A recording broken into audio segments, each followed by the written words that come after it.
The wind took her lantern on the third switchback, and Myra Callahan stood very still in the sudden dark, listening to her own heartbeat instead of the storm. She had been climbing since dusk, following a path that her own map, drawn in her own careful hand, insisted did not exist. Myra made her living charting coastlines and river bends for people who never left their armchairs, and she had never once been wrong about a road. Yet here she was, 3 hours past the last village, on a hillside that appeared on no survey she had ever drafted, with a dead lantern in one hand and her useless, beautiful map in the other. She almost laughed.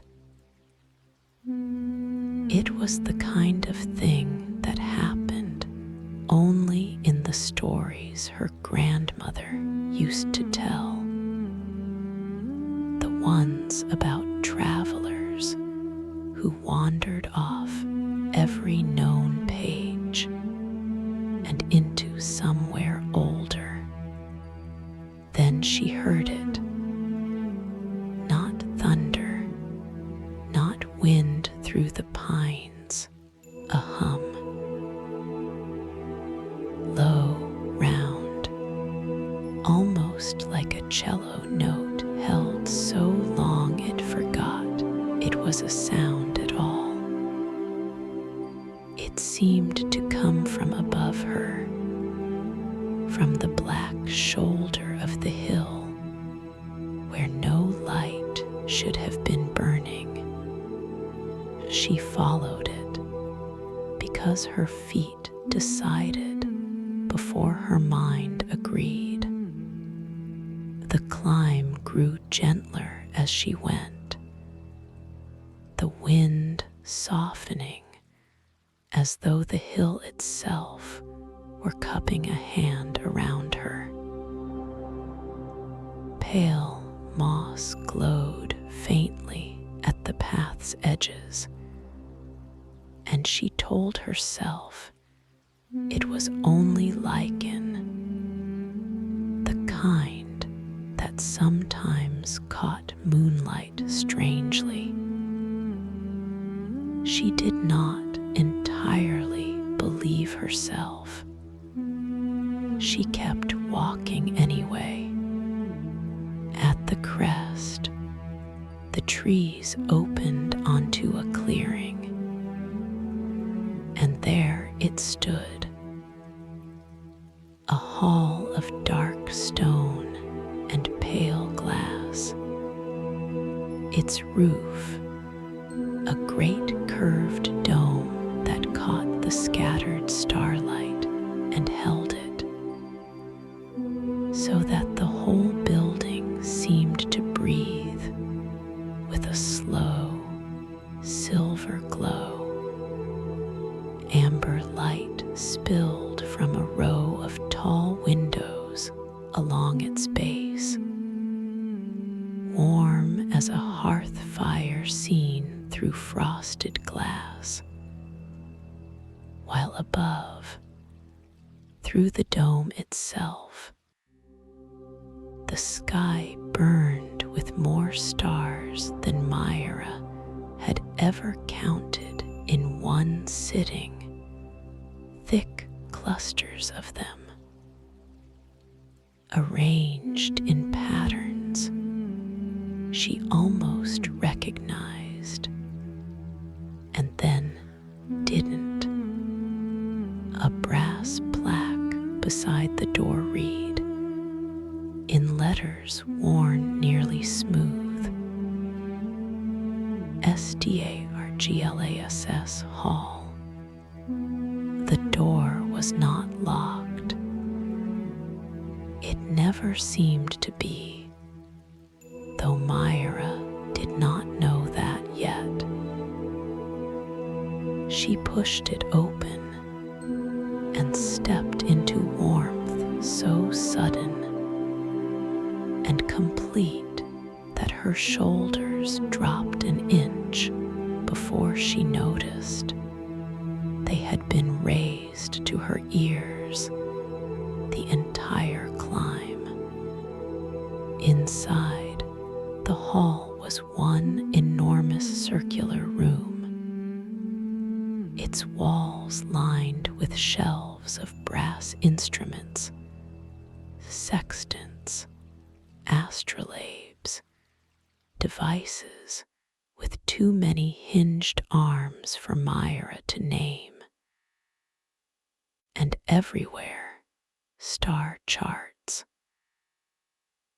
They hung from the ceiling on fine silver wires, hundreds of them, drifting very slightly, though Myra felt no draft. Each chart bore a different sky, and here and there among the careful constellations, she noticed something odd. Names, small, elegant handwriting, tucked into the negative space between stars, as if someone had been quietly signing the heavens for years. At the center of the room, beneath the very peak of the dome, a fire burned in a wide stone hearth, and beside it sat a telescope taller than Myra herself, its brass barrel catching both firelight and starlight, until it seemed to hold two different kinds of glow inside its long throat. A woman stood at the telescope, her back to the door, one hand resting lightly on the great instrument, the way another person might rest a hand on a sleeping animal's flank. She wore a coat the color of a night sky, just before true dark, deep blue shading into black at the hem, and her white hair was pinned back with what looked absurdly like a silver compass needle. "You heard the hum," the woman said, without turning. It was not a question. "I did," Myra said.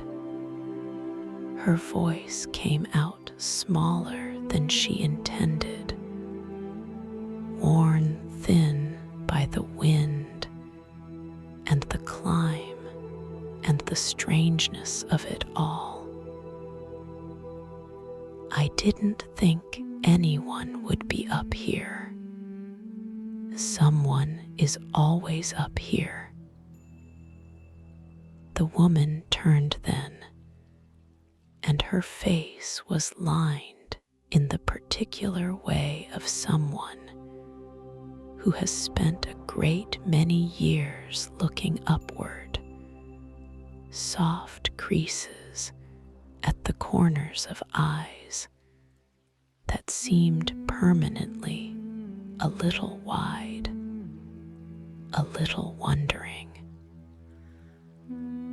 Though not everyone finds the path, the hill decides who hears the hum and I've long since stopped asking it why. She studied Myra for a moment, not unkindly, the way one might study a new and interesting star.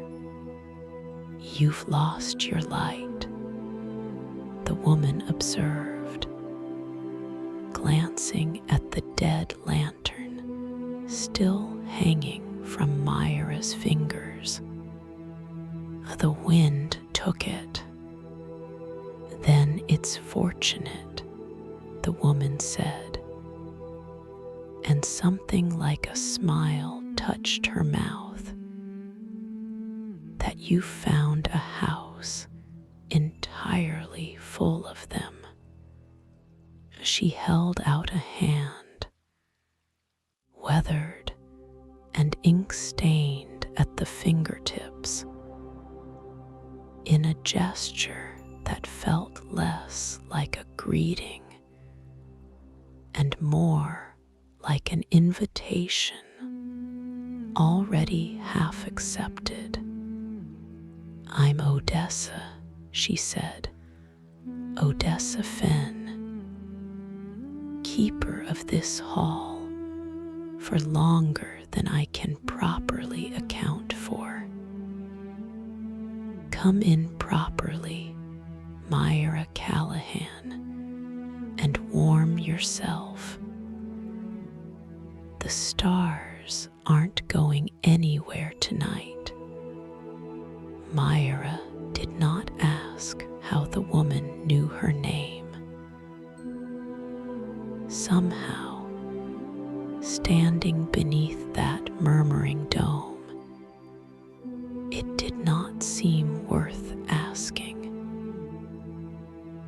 She only stepped further inside toward the fire and let the door swing softly shut behind her against the wind.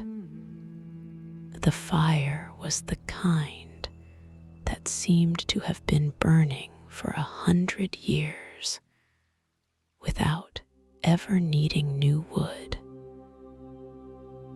And Myra sat close to it on a low stone bench, while Odessa moved about the great circular room with unhurried purpose, fetching a blanket the color of harbor fog and a cup of something warm that smelled of honey and unfamiliar spice. "Drink," Odessa said, pressing the cup into Myra's cold hands. "It will settle the climb out of your legs." Myra drank. It tasted faintly of starlight, if starlight had a taste cool and sweet beneath the warmth, like drinking a clear winter sky. She felt the last of the wind's chill loosen from her shoulders. "How did you know my name?" she finally asked, because the question had been sitting patiently at the back of her throat since the doorway. Odessa settled onto a stool across the hearth, tucking her long coat beneath her. "The hall tells me, not in words exactly, more the way you'd know a friend's step on the stair before they knocked."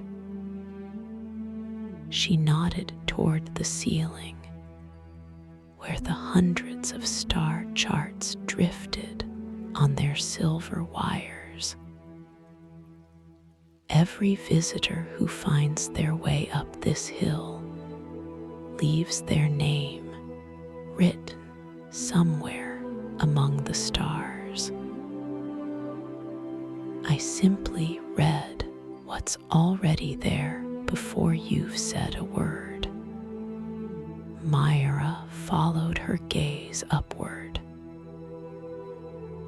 In the dim gold light, she could just make out more of the small, careful handwriting tucked between constellations. Dozens of names, maybe hundreds, some faded to near nothing, others still crisp as fresh ink.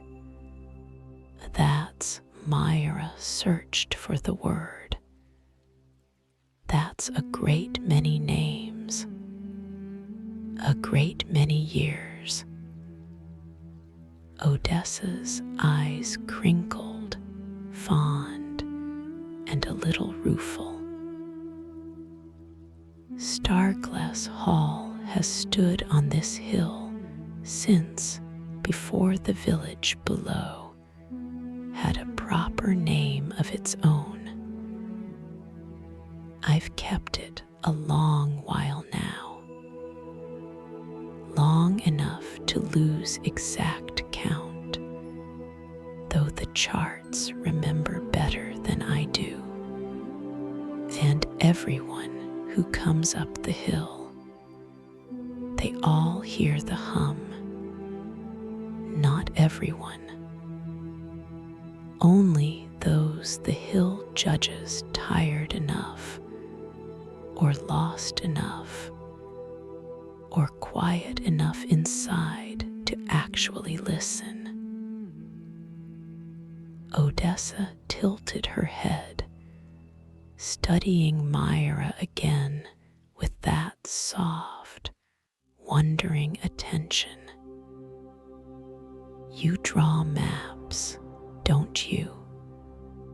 Myra blinked. How could you possibly? Ink on your fingers, same as mine, though a different trade entirely.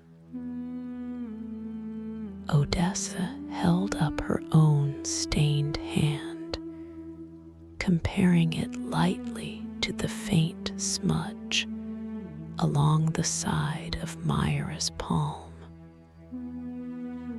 A cartographer who found a path that isn't on any map. There's a small, private irony in that, I think. Myra let out a breath that was almost a laugh. I've been telling myself the same thing since the third switchback. Then you already understand more about this hill than most who arrive here. Odessa rose, crossing to one of the drifting charts, and drew it gently down by its silver wire, so that it hung at eye level between them. It showed a sky Myra didn't recognize, dense with unfamiliar constellations, and near its lower corner, in handwriting gone soft with age, a single name, Thomas Pell. Every visitor, Odessa said, leaves something behind, whether they mean to or not. Some leave only their name. Some leave a little more, the shape of whatever they were carrying when they climbed the hill, poured out quietly, night after night, until it settles into something can finally set down, and what happens to what they leave. It goes into the sky. Odessa said it simply, without drama, the way someone describes an ordinary and long accepted fact. Or so I've always believed. I chart each name myself in silver ink onto the dome above the great telescope. It isn't magic exactly, or if it is, it's a very quiet, very patient kind, the sort that doesn't announce itself, only works while you sleep. Myra looked up again at the vast curved glass overhead, at the thick scatter of true stars visible beyond it.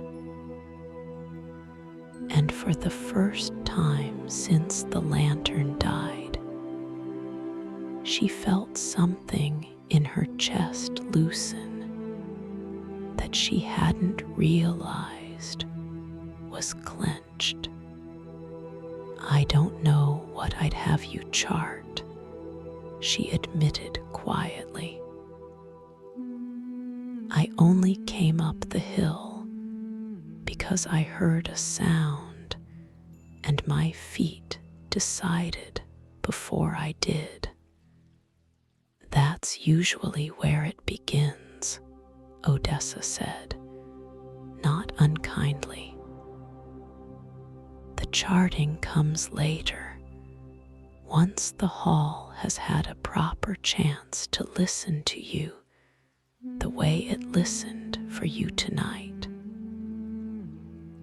She let the star chart drift gently back upward on its wire, Thomas Pell's faded name rising with it into the dim gold gloom. "For now, you're cold and tired, and a long way from wherever you were meant to be sleeping tonight. That's enough of a reason to stay till morning, wouldn't you say?" Myra looked at the fire, at the drifting charts, at the tall brass telescope standing sentinel beneath the dome like some patient, ancient creature, and found she had no argument left in her at all. "I would," she said. "Thank you, Keeper Fen." "Odessa," the woman corrected gently, already moving to bank the fire a little higher against the night. "Keeper Fen makes me sound far more official than this old hall has ever required." Odessa led her. Once the cup was empty, and the worst of the chill had gone from Myra's bones, along the curved inner wall of the hall, past shelf after shelf of quiet brass instruments. Myra let her fingers trail near, not quite touching. A sextant whose arms were etched with symbols she didn't know, and an astrolabe so old its edges had gone smooth and dark as river stone. You collect these?" she asked. "They collect themselves mostly."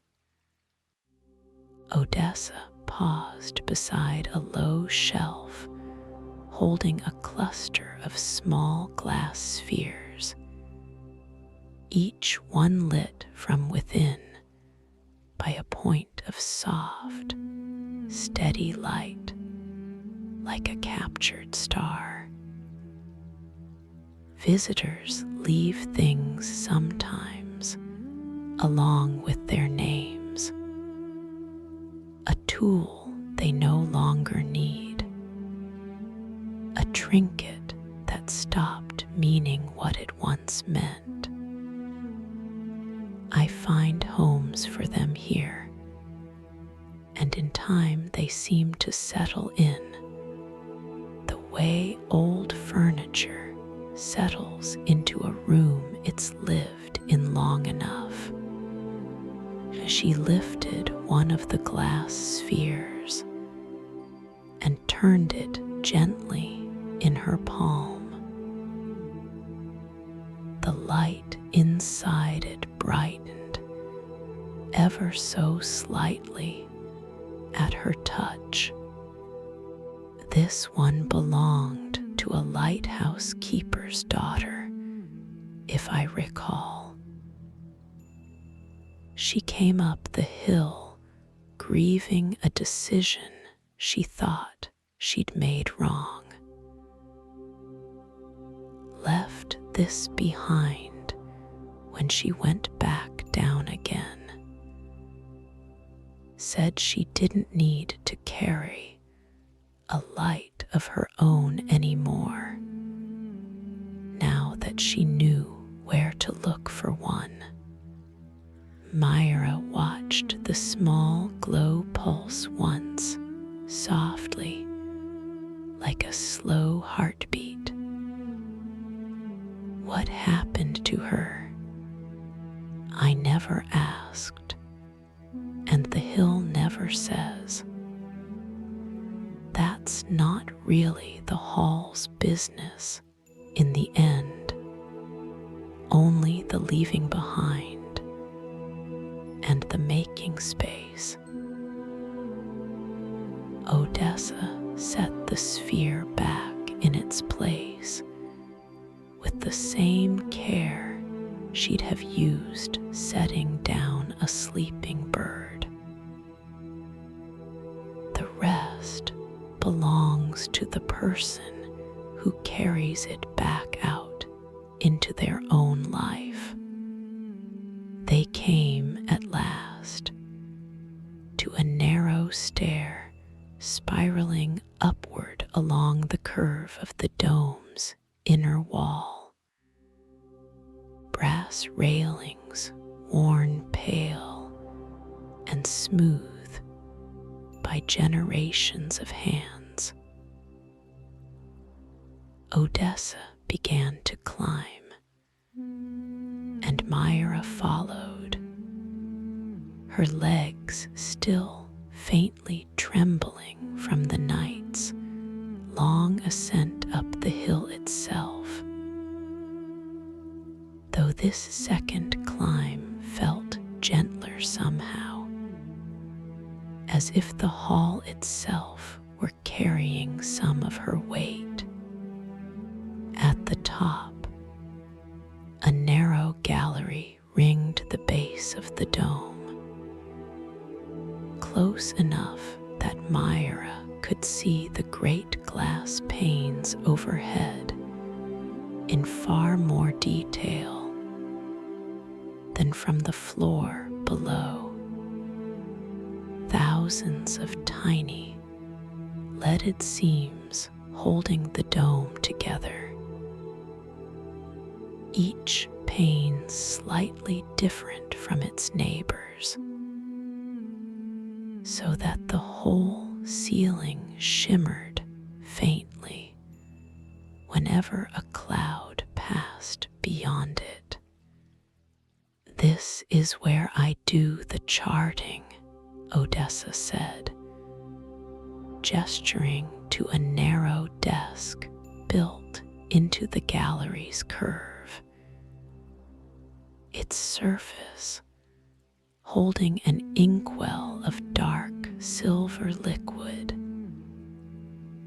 and a single slender brass wand, no longer than a knitting needle, its tip worn to a fine point.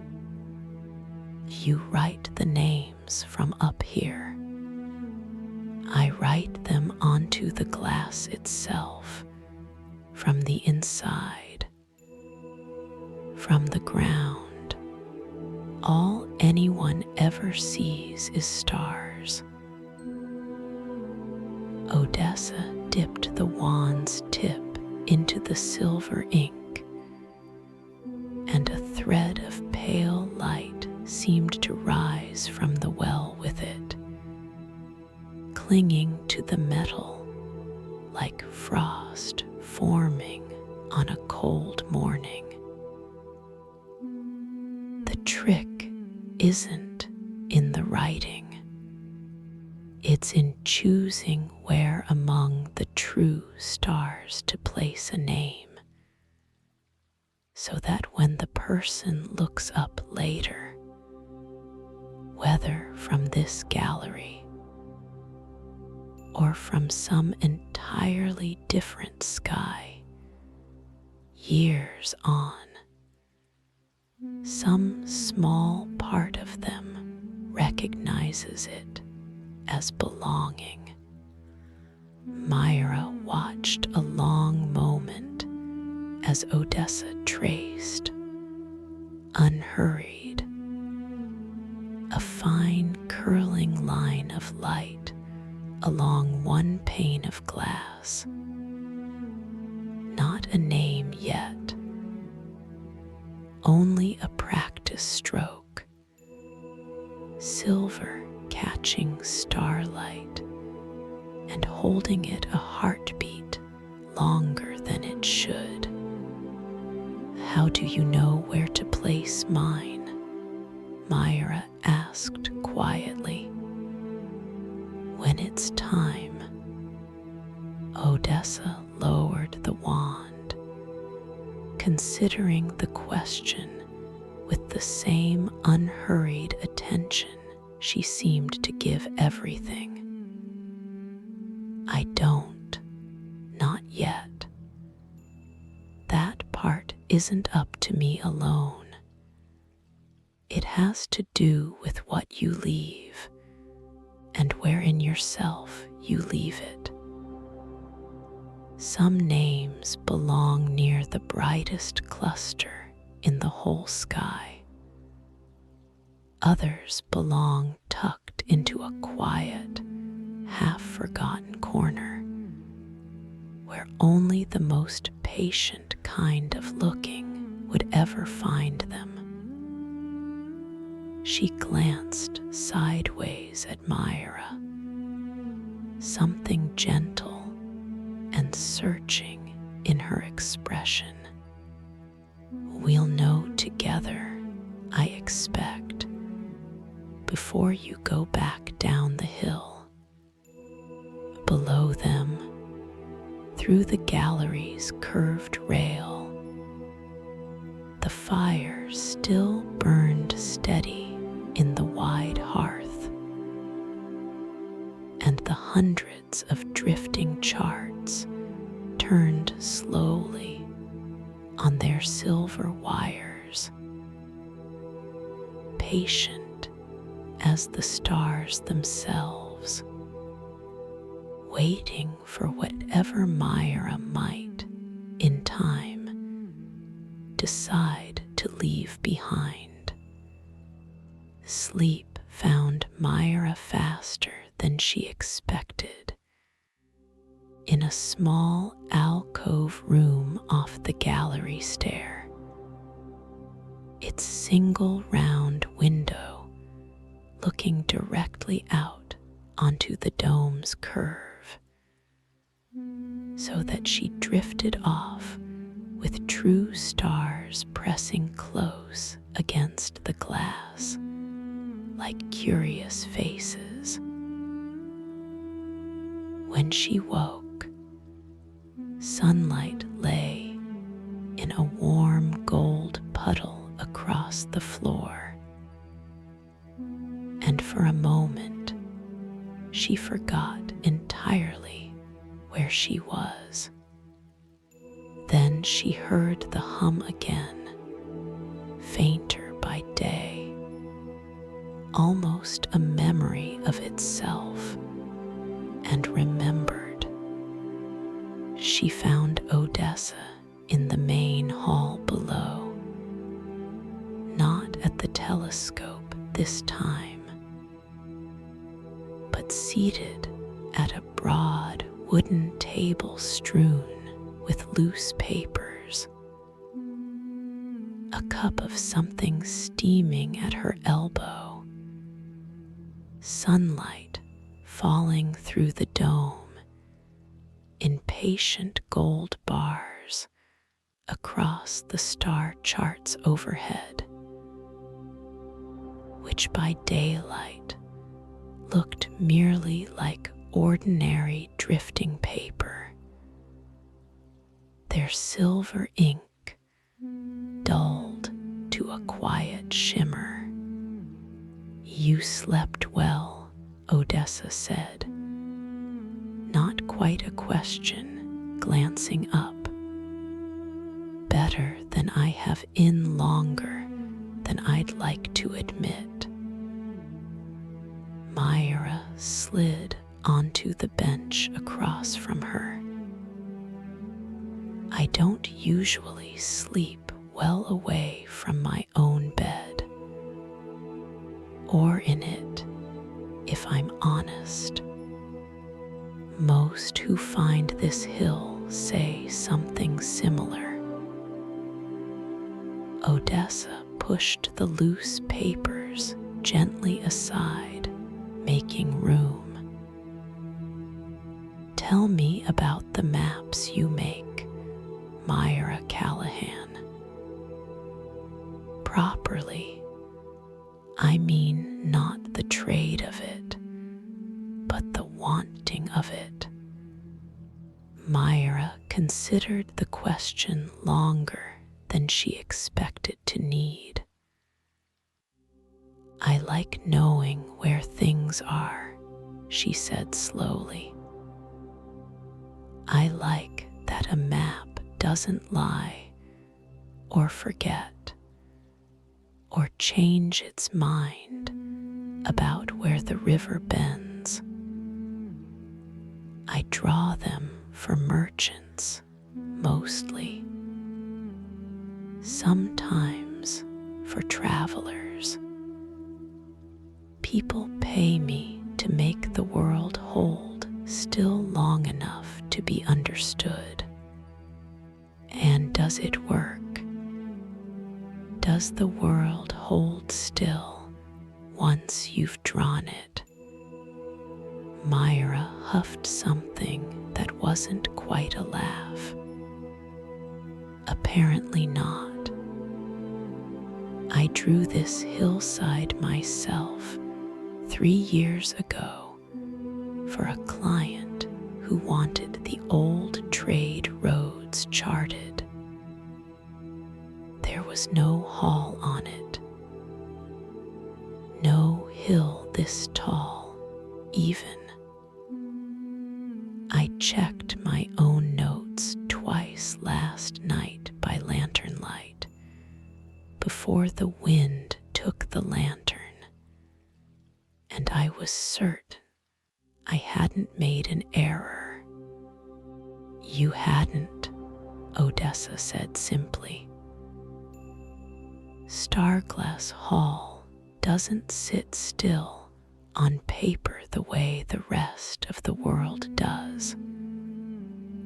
It only appears to those the hill has already decided to receive, and even then, only once they're properly lost enough to need finding."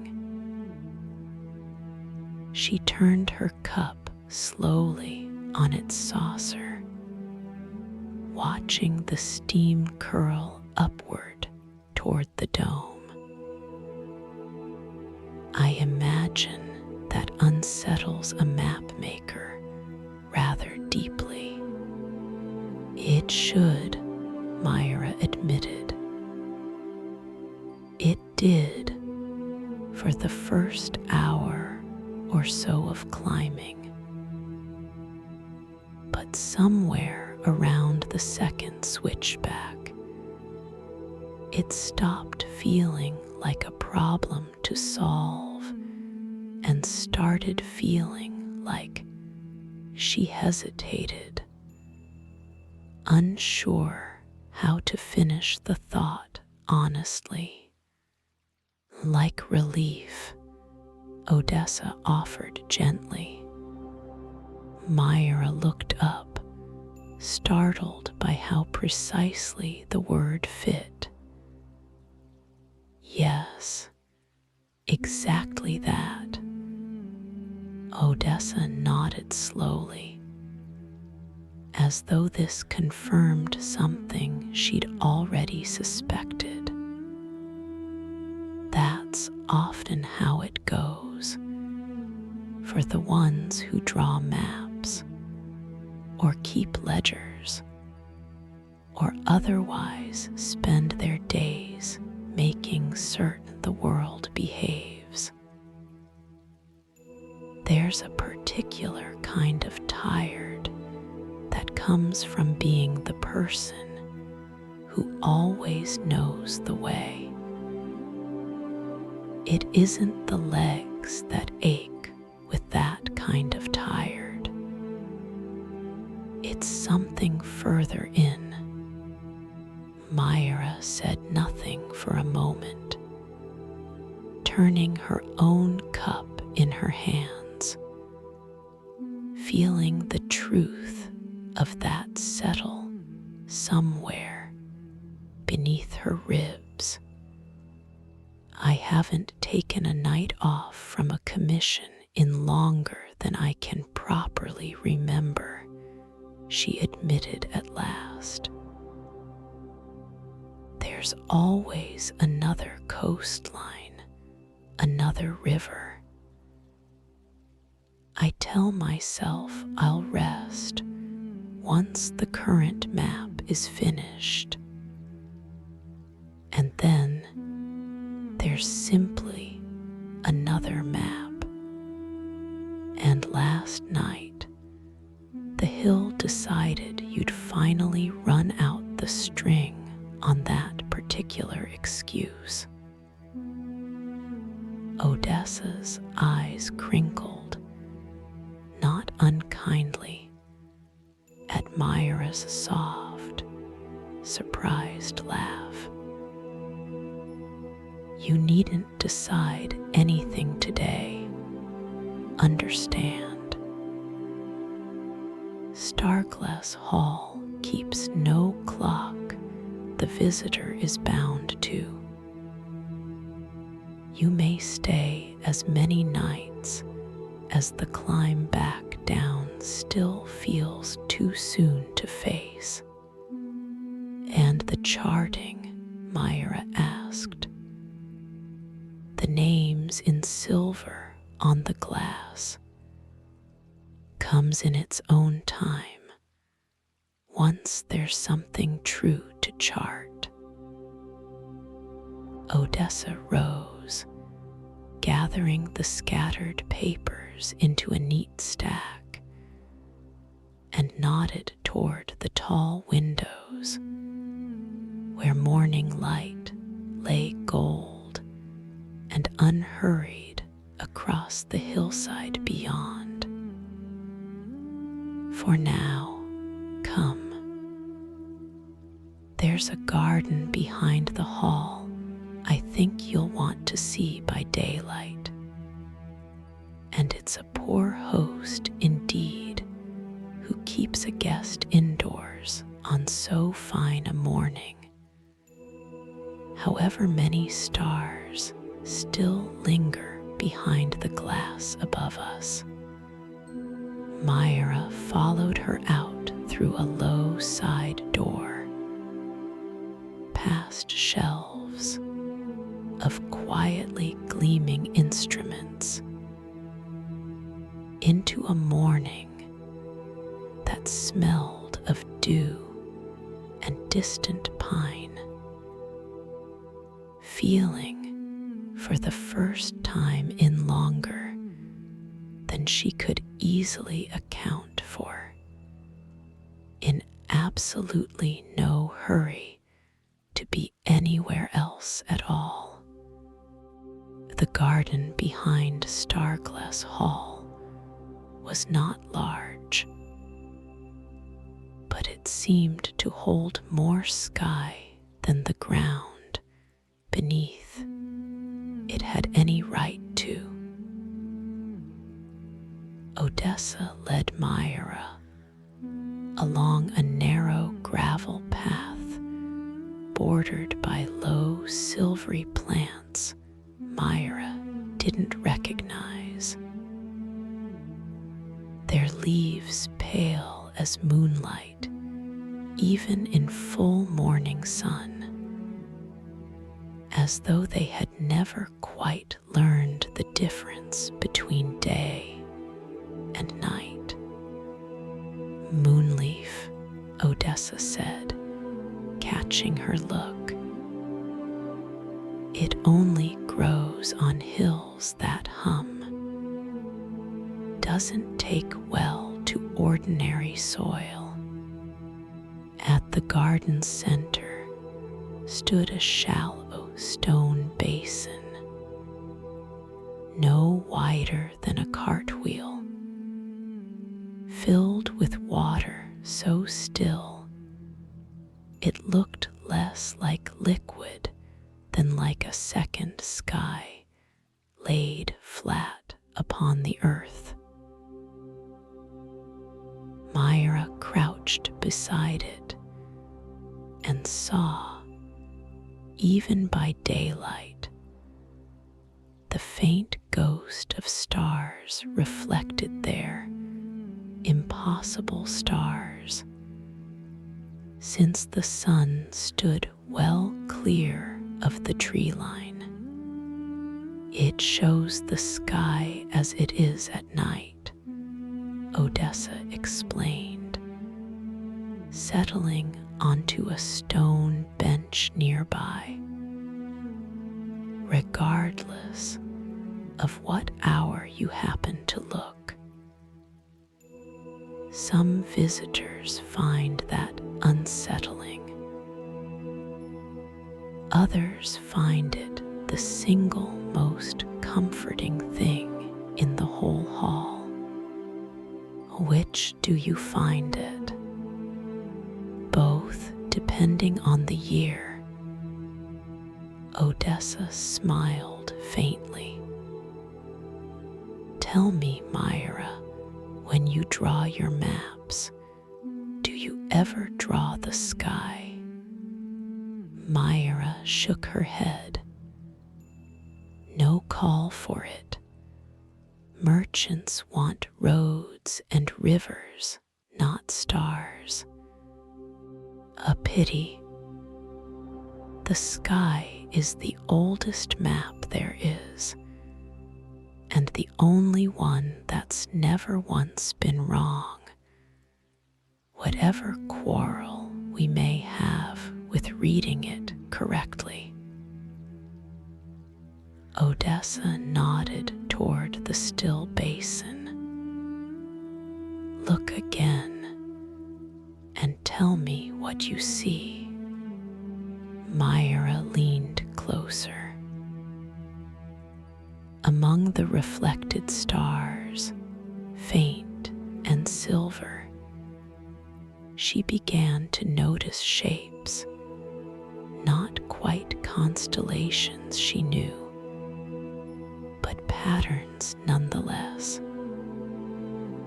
A long curving line like a river, a cluster like a huddle of small boats, a single bright point standing slightly apart from the rest.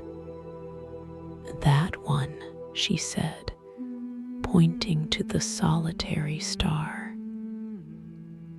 "Why does it sit off by itself? Every sky has one.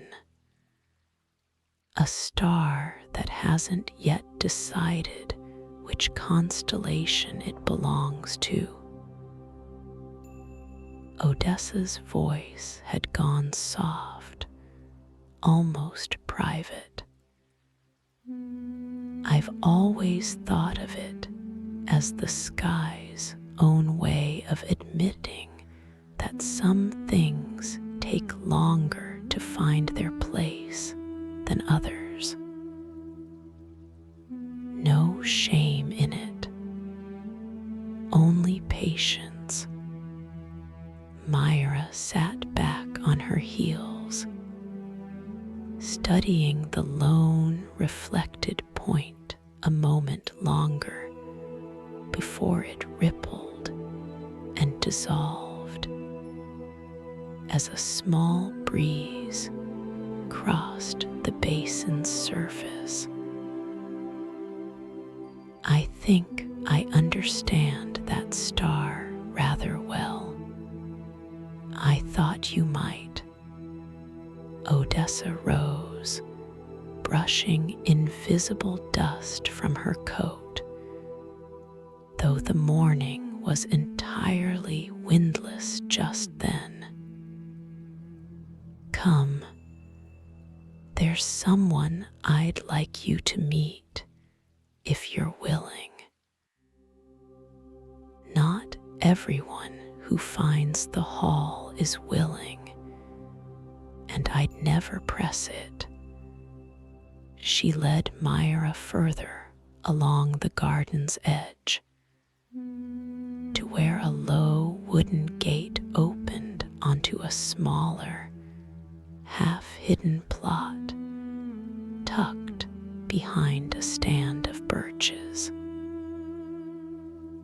Within it grew a single tree, unlike anything in the rest of the garden, slender, silver-barked, its branches strung not with leaves, but with hundreds of small glass ornaments that chimed faintly, almost inaudibly, whenever the air stirred.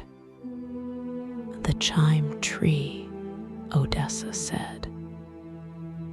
"Each ornament holds a single held breath, the kind you take right before you finally say the thing you've been too afraid to say. Visitors leave them here sometimes, once they've worked up the courage to speak whatever it was they'd been carrying silently up the hill." Myra studied the tree, entranced despite herself, watching sunlight break into small, fractured rainbows across the glass. "And if they never work up the courage, then the breath stays held," Odessa said simply. "And the tree simply grows a little quieter that year. It isn't a punishment, only an honest record." Myra reached out very carefully and touched one low-hanging ornament with a single fingertip. It gave the faintest chime, high and clear, like a small bell struck underwater. "Have you ever left one?" she asked, glancing sideways at Odessa. For a long moment, Odessa didn't answer, her gaze fixed somewhere among the higher branches, where the ornaments hung thickest. "Once," she said finally, "a very long time ago, before I became keeper of this hall. It's the quietest ornament on the whole tree now. I check on it from time to time, the way you might check on an old friend you no longer need to speak with, only to know they're still there." She said nothing further, and Myra, sensing the shape of a boundary gently but firmly drawn, asked nothing more. Instead, she looked back up at the tree, at its hundreds of small glass held breaths glinting in the sun, and felt, not for the first time since climbing the hill, the strange comfort of standing somewhere that asked nothing of her except to simply be present in it. "Thank you for showing me this," she said quietly. "Thank you for being the sort of visitor worth showing it to," Odessa replied. And together they turned back toward the hall, leaving the chime tree ringing its small silver secrets softly behind them. Days at Starglass Hall did not pass so much as settle. The way dust settles in a room no one hurries through. Myra found herself, by the second afternoon, seated at the broad wooden table with a fresh sheet of paper before her. Not a commission, not a coastline for some distant merchant, but a blank page she had no obligation to fill at all. "You look like a woman deciding whether to draw something," Odessa observed, passing behind her with an armful of star charts, destined for some quiet corner of the hall's endless shelving. "I don't know what I'd draw, if not a road or a river, then draw neither."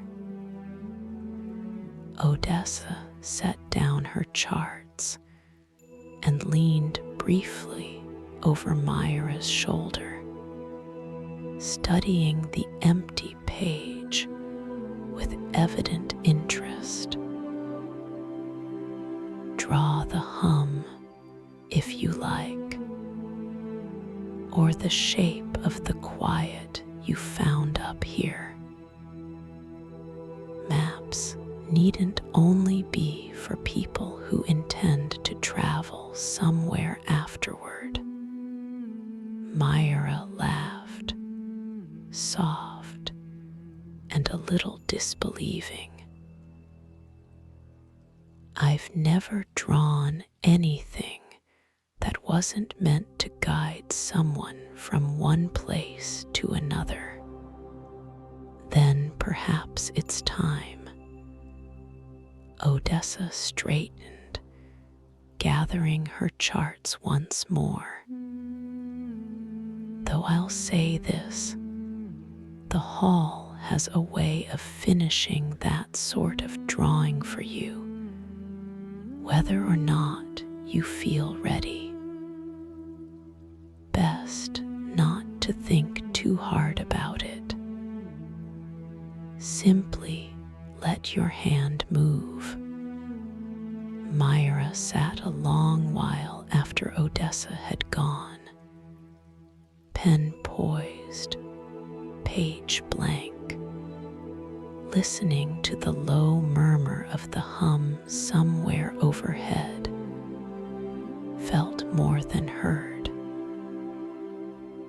Eventually, without quite deciding to, she began to draw not roads, not rivers, but a single winding line, climbing from the bottom corner of the page toward the top, switchback after switchback, exactly as the hill's true path had climbed the night she arrived.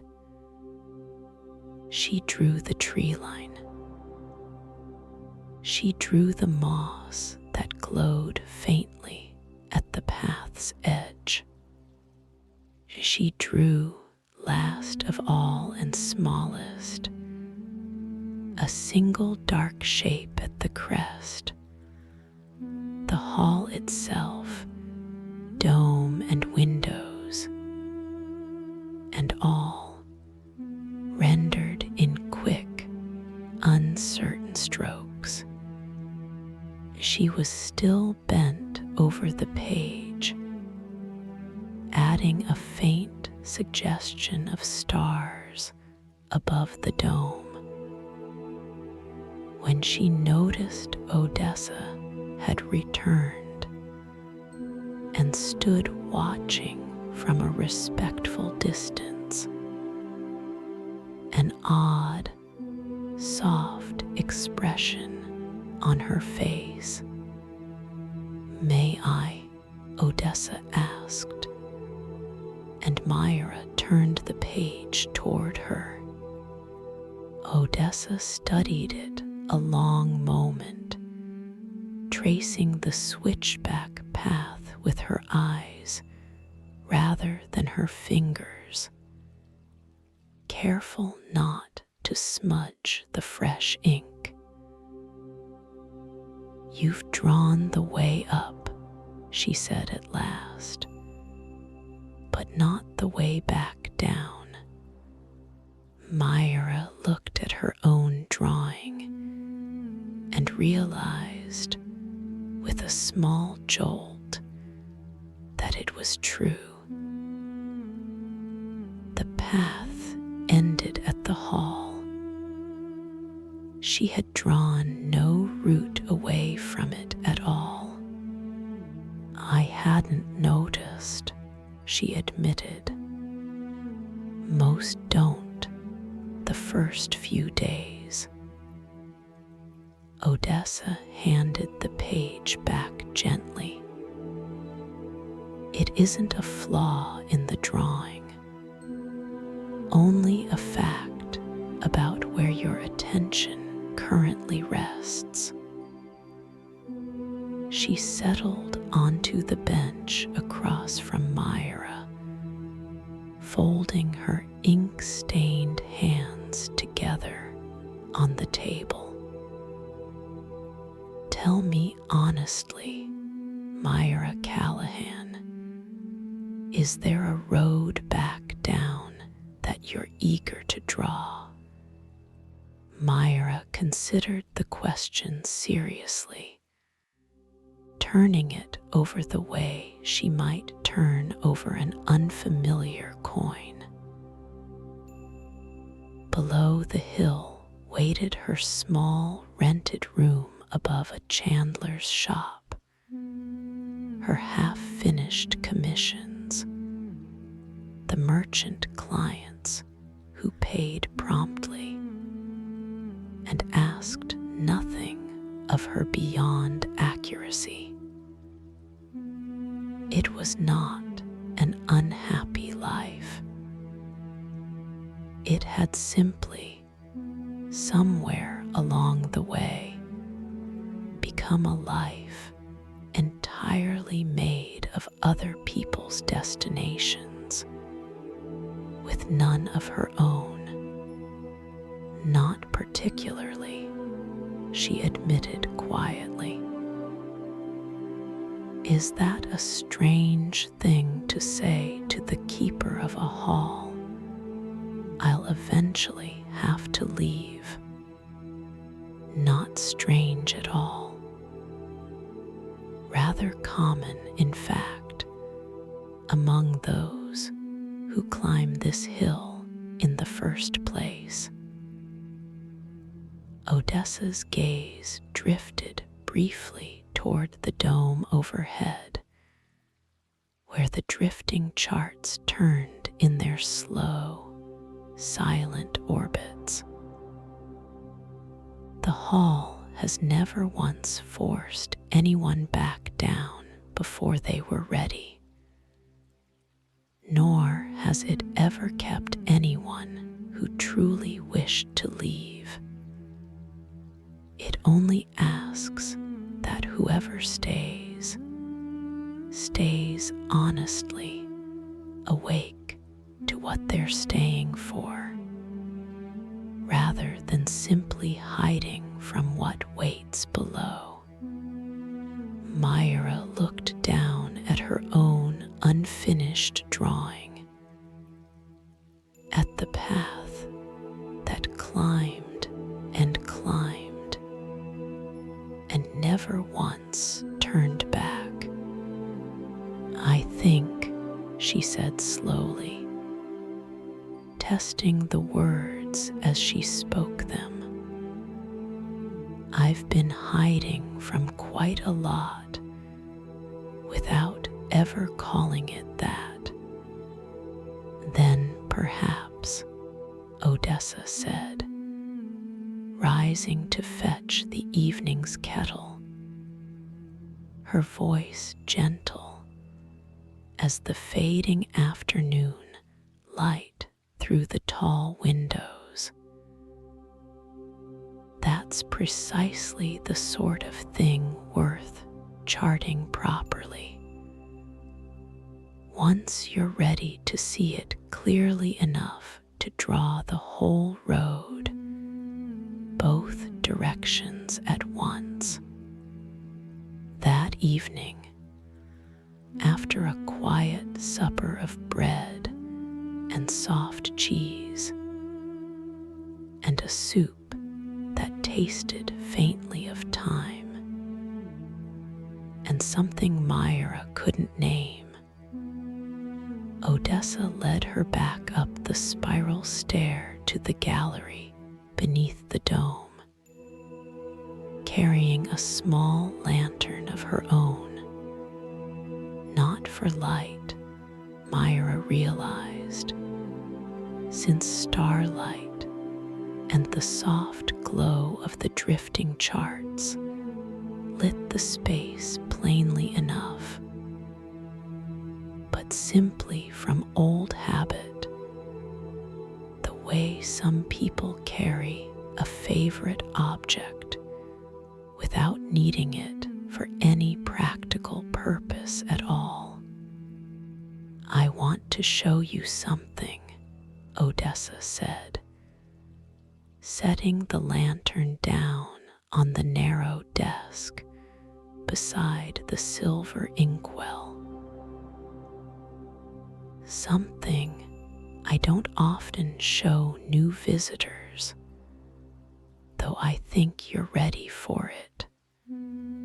She drew down from among the hundreds of drifting charts, one unlike the others Myra had noticed before, larger, its parchment darker with age, its silver ink so faded in places that the names upon it had become little more than pale ghosts against the black. "This is the very first chart," Odessa said, laying it flat upon the desk with evident care. "Or the oldest that survives, at least. I didn't write these names. The keeper before me did, and the keeper before her, going back further than any record I've found explains." Myra leaned close, studying the faded names scattered among unfamiliar constellations. "How many keepers has the hall had?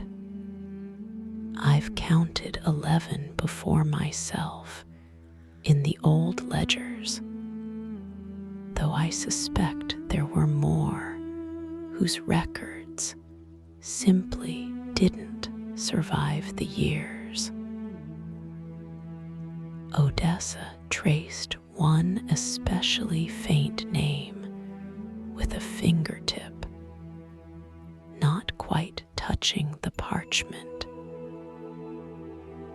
"Each of us finds the hall the same way you did, lost, or tired, or otherwise unmoored from wherever we thought we were meant to be. Each of us stays long enough to leave something behind, and in time, some of us are asked to stay longer still and become the one who keeps the charting going for whoever climbs the hill next." Myra looked up, startled by the implication settling slowly into place. "Is that what happened to you?" "Long ago, yes." Odessa's gaze had gone distant, fixed somewhere beyond the desk, beyond the dome, into whatever private memory the old chart had stirred loose. "I climbed this hill much as you did, running from a life that had become entirely other people's business and none of my own.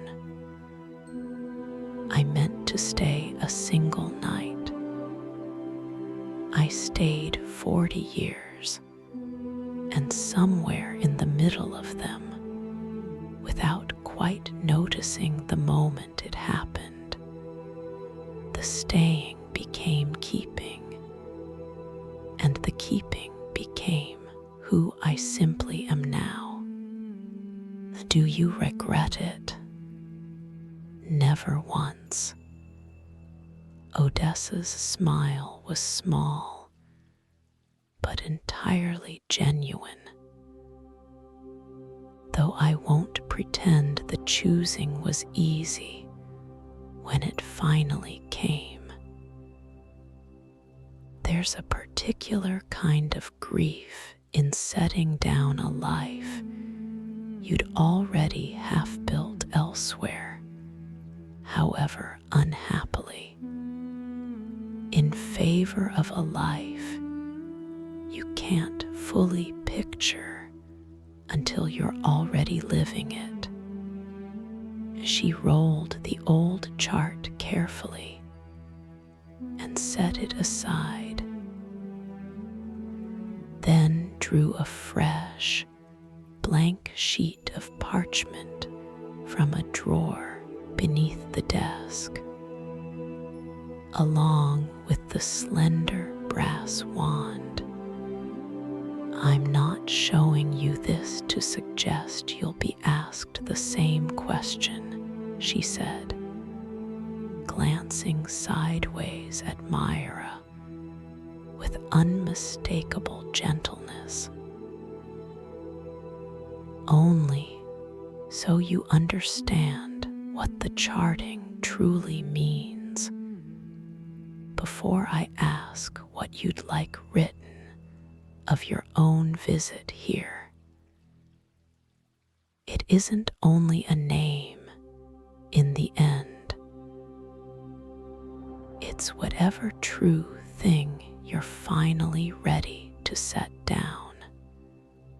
Myra looked at the blank parchment, at the faint scatter of true stars visible through the curved glass above them,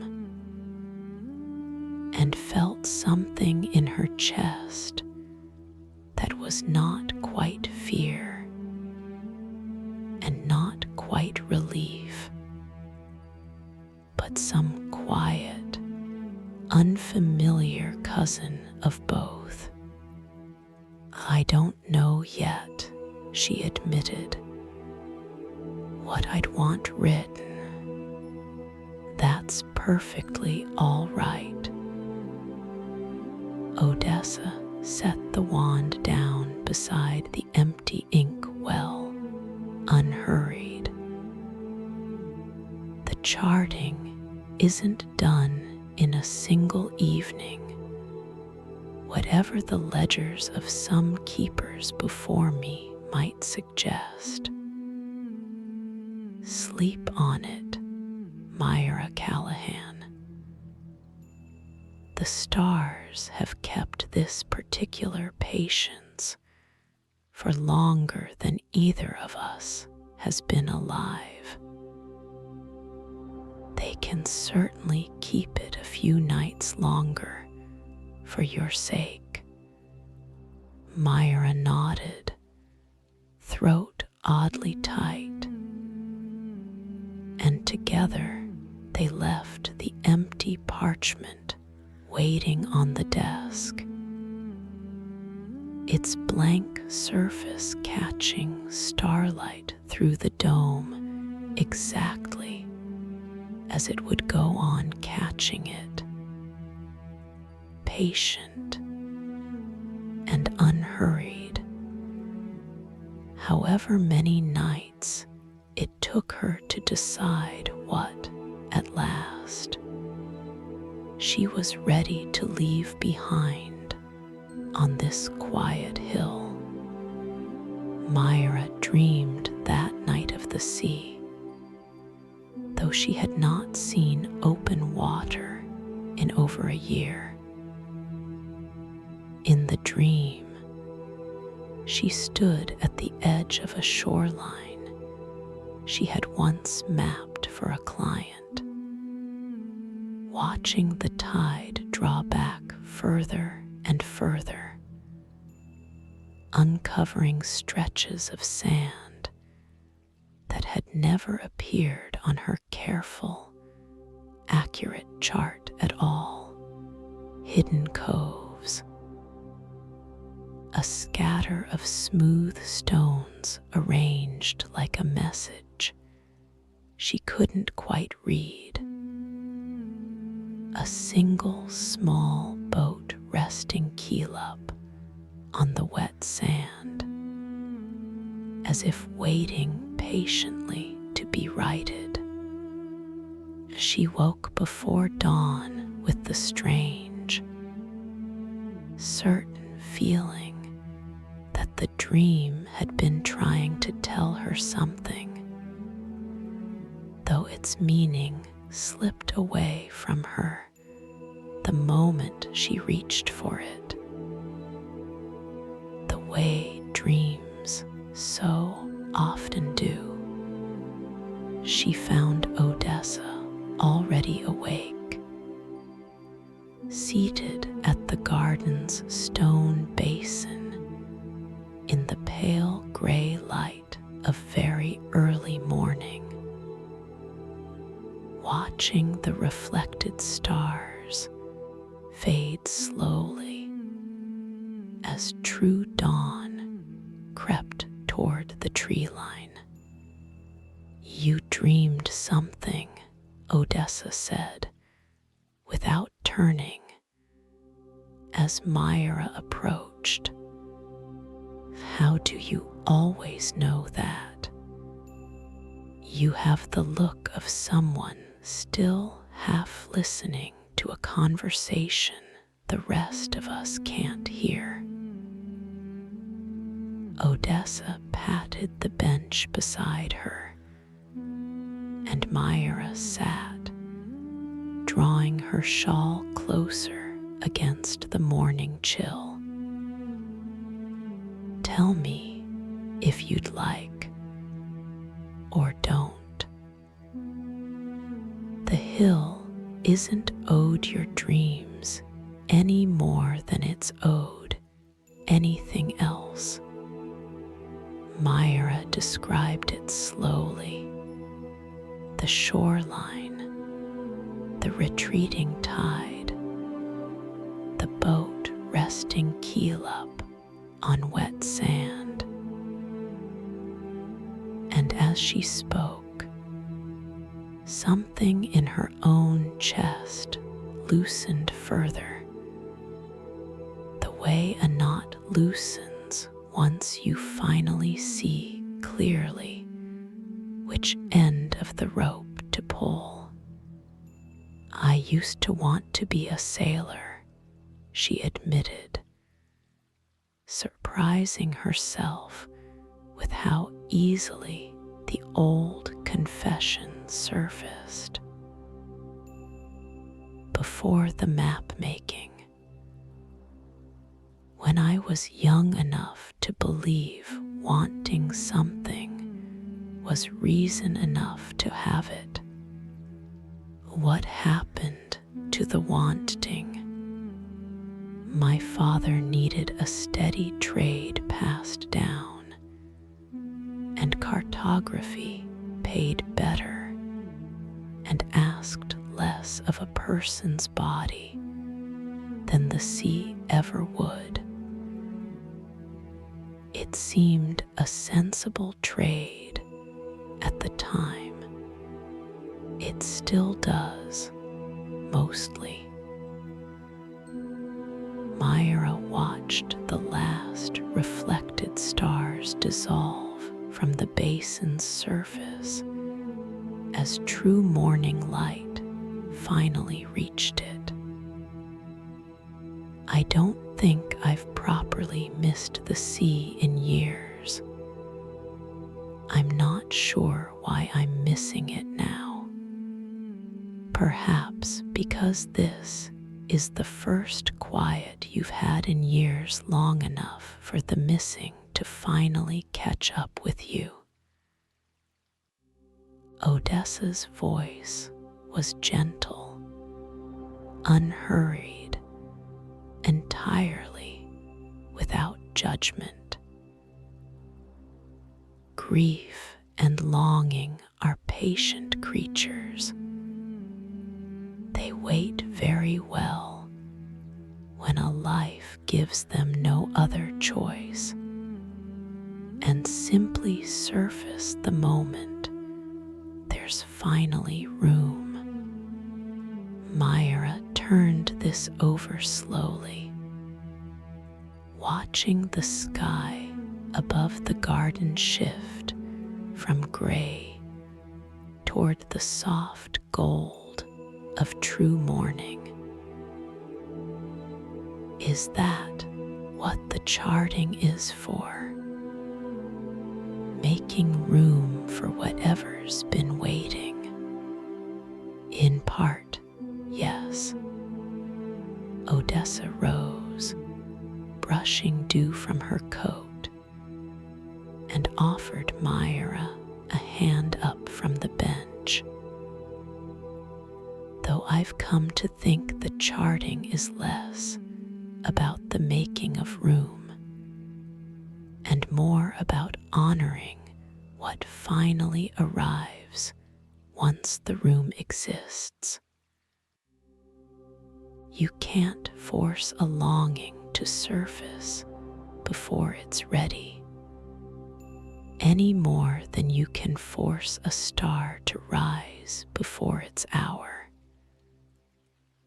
You can only build a quiet enough sky for it to eventually find its way into. They walked together back toward the hall, the morning mist still clinging low along the moonleaf beds, and Myra found herself thinking not of coastlines drawn for distant merchants, but of the small boat in her dream, resting patient and unhurried on the wet sand, waiting only to be noticed before it could finally be set right again. "I think," she said slowly, as they reached the hall's low side door, "I'd like to draw the sea again, not for a commission, just to remember I once wanted it before I let the wanting go quiet." Odessa's smile, when it came, held something Myra couldn't quite name, pride, perhaps, or simple, quiet gladness, or both at once. "Then that," she said, holding the door open for Myra to pass through ahead of her into the hall's warm gold interior, "sounds very much like the beginning of something worth eventually charting onto glass. There's no hurry to finish it today, but I'd be glad to watch you begin, if you'll let me." Myra nodded, throat tight again with that same unfamiliar, gentle ache from the evening before, and together they stepped back into the warmth of Starglass Hall, where a fresh page already waited, patient as starlight, for whatever she was finally ready to draw. She drew the sea for 3 days, in stolen hours between long walks through the garden and quiet suppers with Odessa beside the hearth. Not a single coastline this time, but many remembered fragments of shorelines she had visited only once long ago,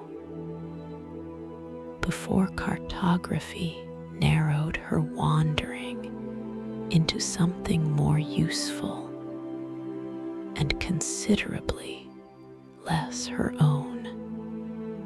She drew the cove near her childhood village, where her father had once, just once, let her handle the tiller of his small boat. She drew the wide gray bay where she'd watched her first true storm roll in from the horizon, more thrilled than frightened, despite her mother's worried hand on her shoulder. she drew, last of all, a shoreline that existed nowhere at all, pure invention, built from nothing but the shape of her own old longing. A stretch of pale sand beneath cliffs the color of the dome's glass at dusk. A single small boat resting keel up upon it, exactly as it had rested in her dream. You've made an entire atlas of longing,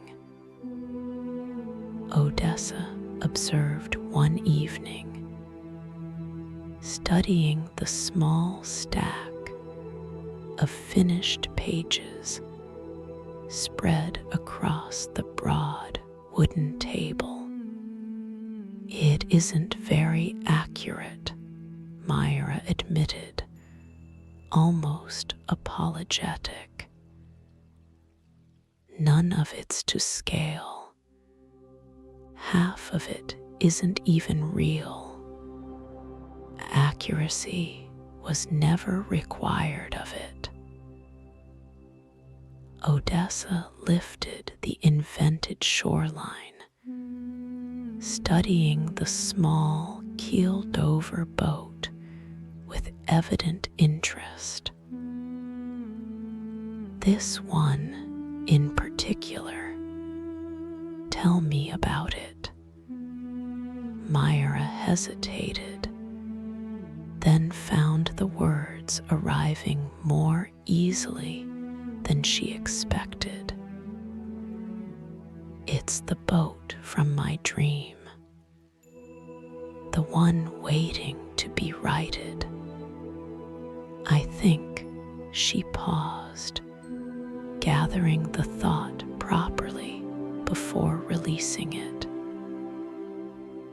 I think it's meant to be me, waiting for someone or something to finally turn me back over and let me float the way I was built to. And has anything turned you over yet? Myra looked around the warm gold hall, at the drifting charts, at the tall telescope standing patient sentinel beneath the dome, at Odessa's ink-stained, weathered hands folded gently before her. I think this hill might be doing it, she said quietly, very slowly, a little more each day. Odessa said nothing for a long moment, only nodded slowly, her expression soft with something that might have been recognition of her own long ago. Climb up this very same path. Then I think, she said at last, we're nearly ready for the glass. That night, for the first time since her arrival, Odessa did not lead Myra up the spiral stair alone. Instead, she asked Myra to climb ahead of her, carrying the invented shoreline drawing carefully rolled beneath one arm, while Odessa followed with the small brass wand and a fresh vial of silver ink. At the gallery desk, beneath the full sweep of true stars pressing close against the curved glass. Odessa unrolled Myra's drawing and studied it a final time, tracing the little keeled-over boat with a fingertip that hovered just above the ink. "I won't chart your name alone tonight," Odessa said. "Not unless you're certain that's all you wish to leave. Some visitors want only their name recorded, a simple mark that they once climbed this hill and were received here kindly. Others want something more, the shape of whatever they've finally understood about themselves, folded quietly into the space between stars." "What did you leave?" Myra asked. "When you were the visitor all those years ago." Odessa's gaze went distant again, the way it had at the chime tree, though this time she answered readily enough. A single word, enough, written small in the quietest corner of the oldest chart in the hall. "I'd spent my whole life before this hill believing I was never quite skilled enough, quiet enough, brave enough for whatever I imagined a proper life required.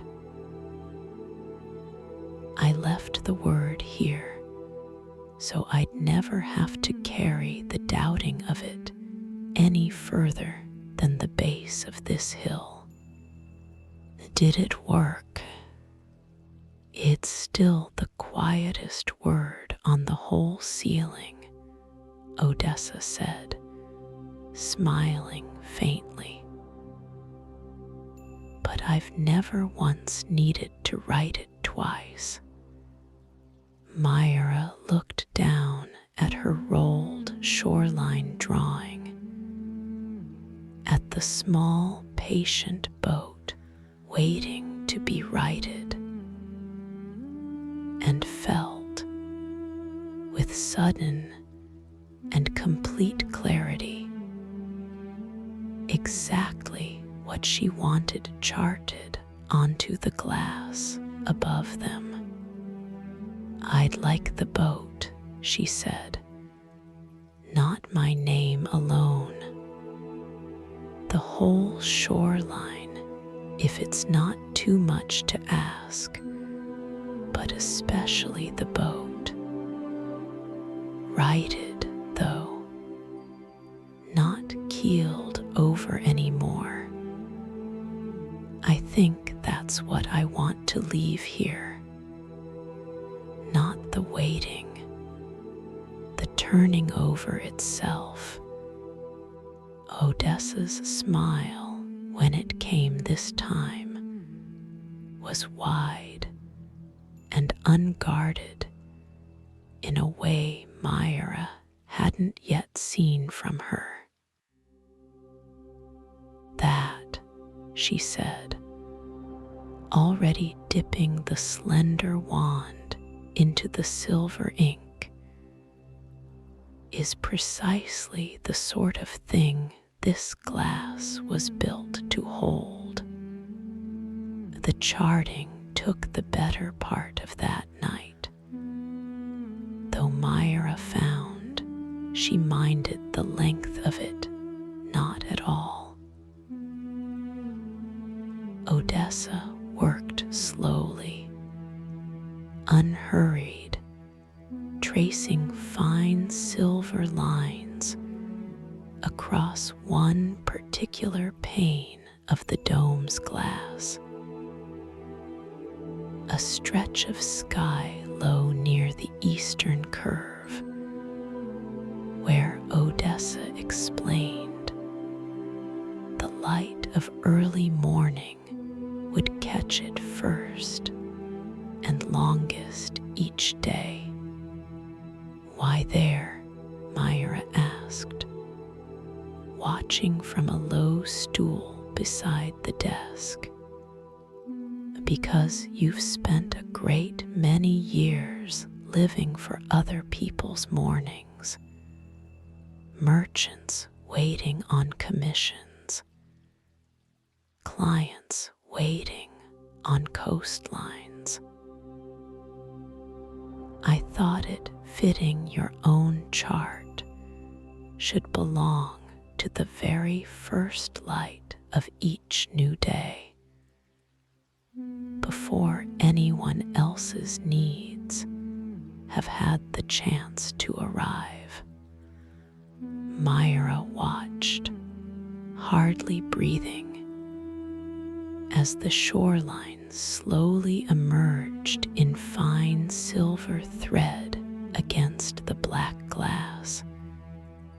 The pale cliffs, the stretch of invented sand, and at last, small and careful, the little boat, no longer keeled over, but resting upright, proud toward some direction Odessa left deliberately unspecified.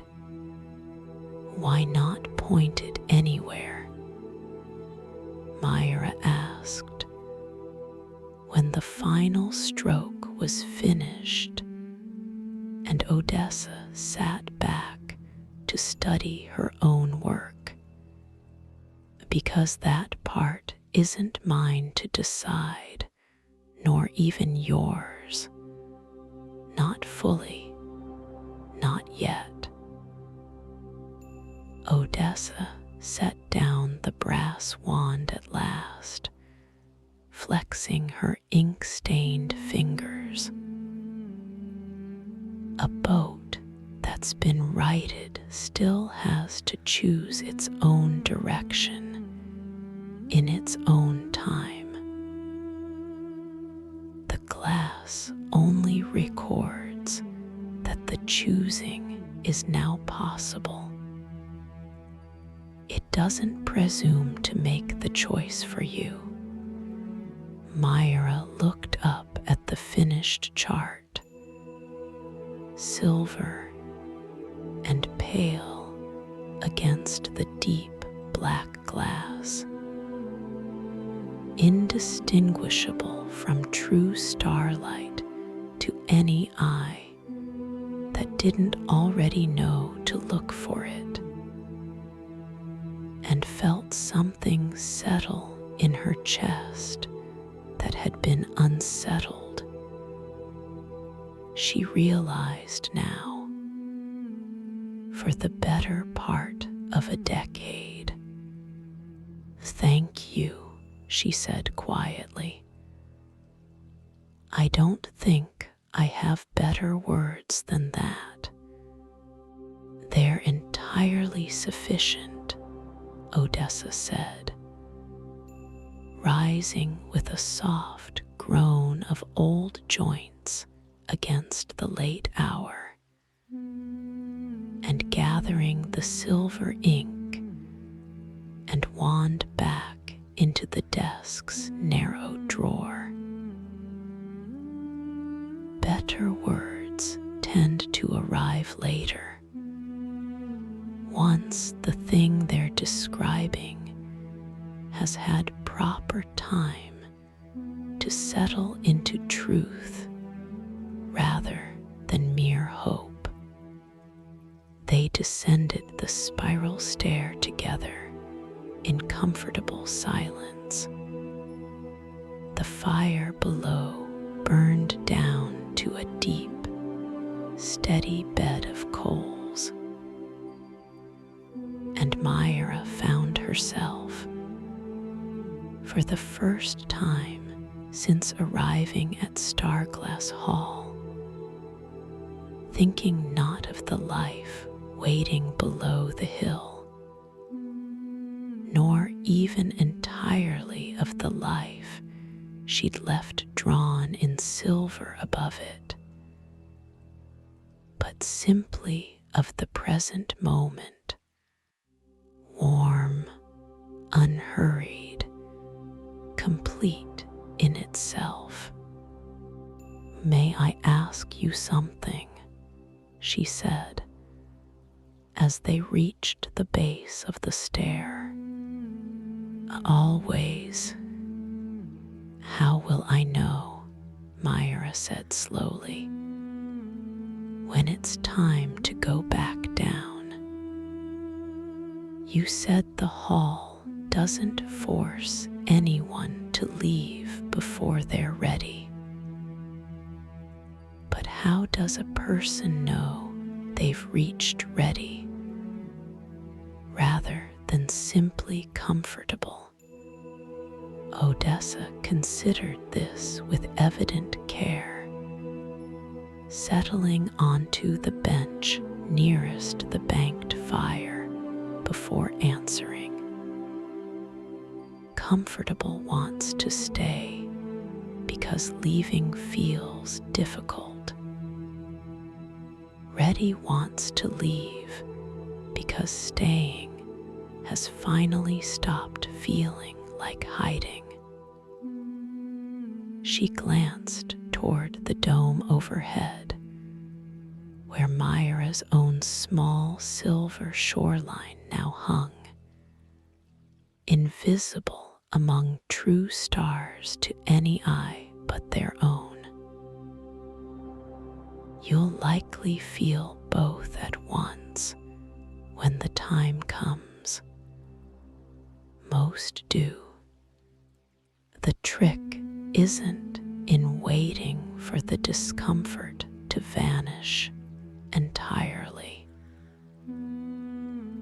It's in learning to tell the two feelings apart clearly enough to trust which one is finally leading." Myra nodded slowly, turning the thought over as she might turn over a smooth stone found on some remembered shoreline. "I don't think I'm ready tonight," she admitted. "No," Odessa agreed gently. "I don't think you are either.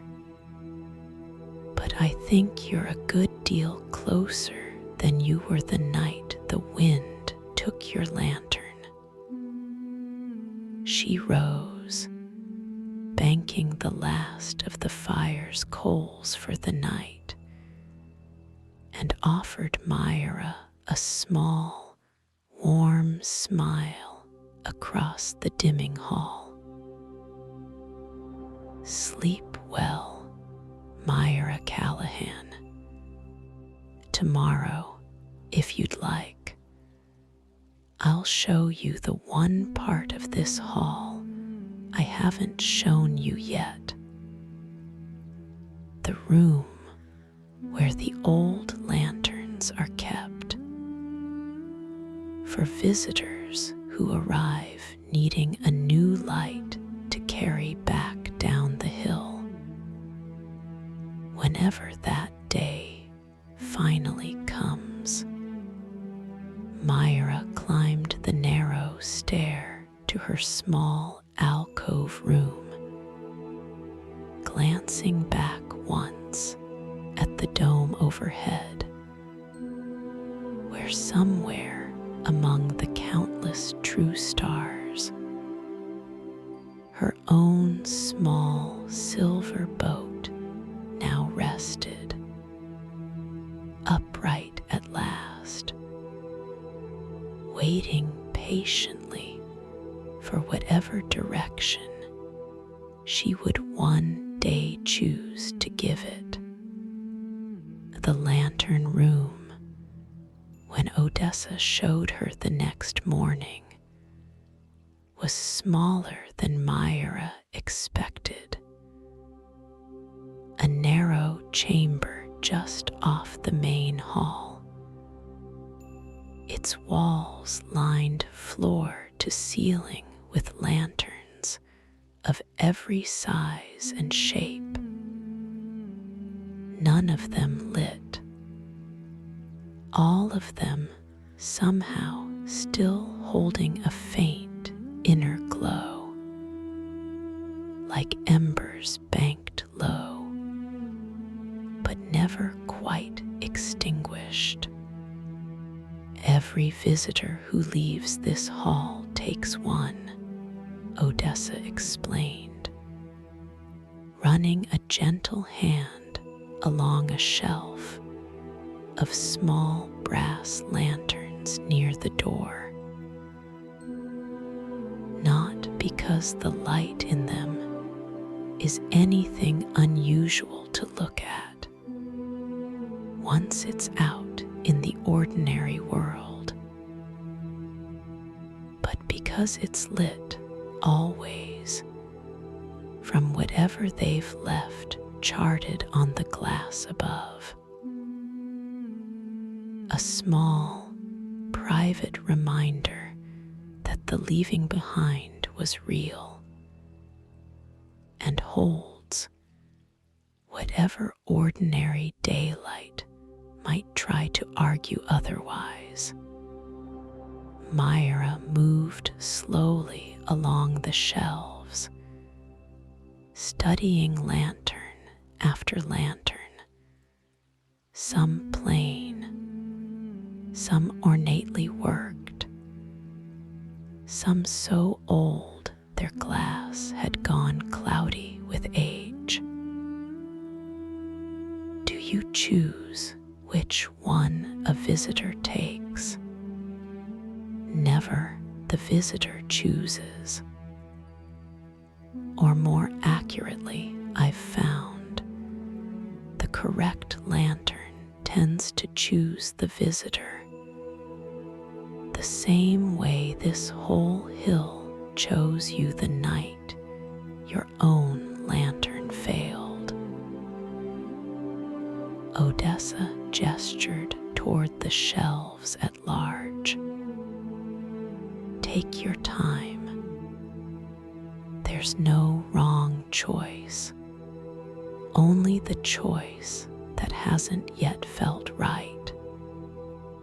Myra wandered the narrow room slowly, letting her fingers trail along one shelf after another, feeling for whatever quiet certainty Odessa seemed to trust so completely.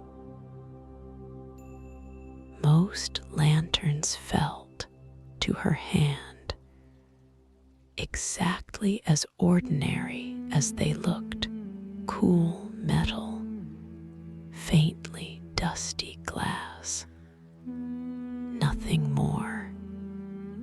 Then, near the room's furthest corner, tucked almost out of easy reach on a high shelf, she found one unlike the rest. Small, its glass slightly tinted blue-gray,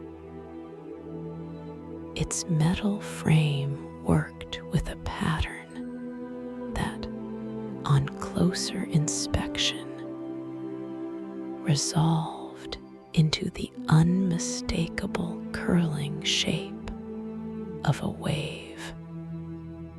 This one, she said, lifting it carefully down. It was lighter than she expected, and warm, though no fire burned anywhere near enough to account for it. Odessa studied the lantern with evident satisfaction, though not, Myra noted, any particular surprise. A fitting choice for a woman who's just charted a boat back onto the glass. Did you know I'd choose it? I suspected. I never know for certain, though the hill keeps that particular secret entirely to itself, even from me.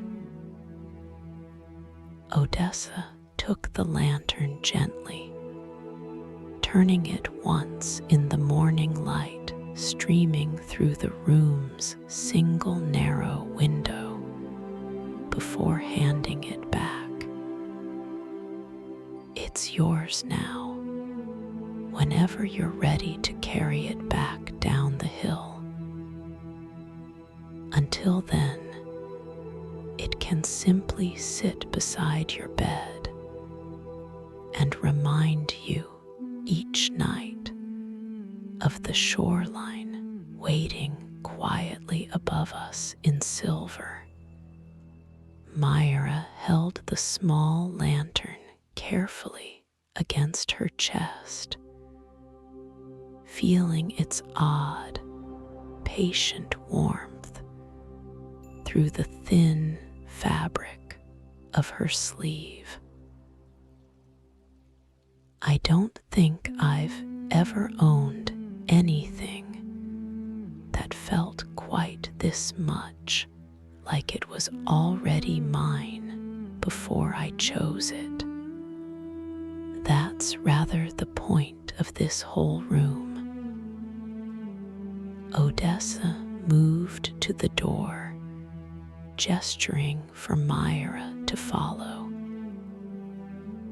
Come, there's fresh bread waiting, and I imagine after a morning spent choosing lanterns, you've worked up a proper appetite. They walked back together through the main hall, past the tall telescope and the drifting charts. Myra's new lantern held carefully in both hands. Its small blue-gray glass catching stray beams of morning sun and scattering them ever so faintly across the floor in patterns that almost resembled water. As they reached the long wooden table, already set with bread and soft cheese, and a small dish of honey, Myra paused, studying Odessa's face in the clear morning light. How many more days do you think I have left here? She asked. Before the hill decides I'm ready. That was never the hill's decision to make. In the end, Odessa said gently, settling onto the bench and reaching for the bread. Only yours.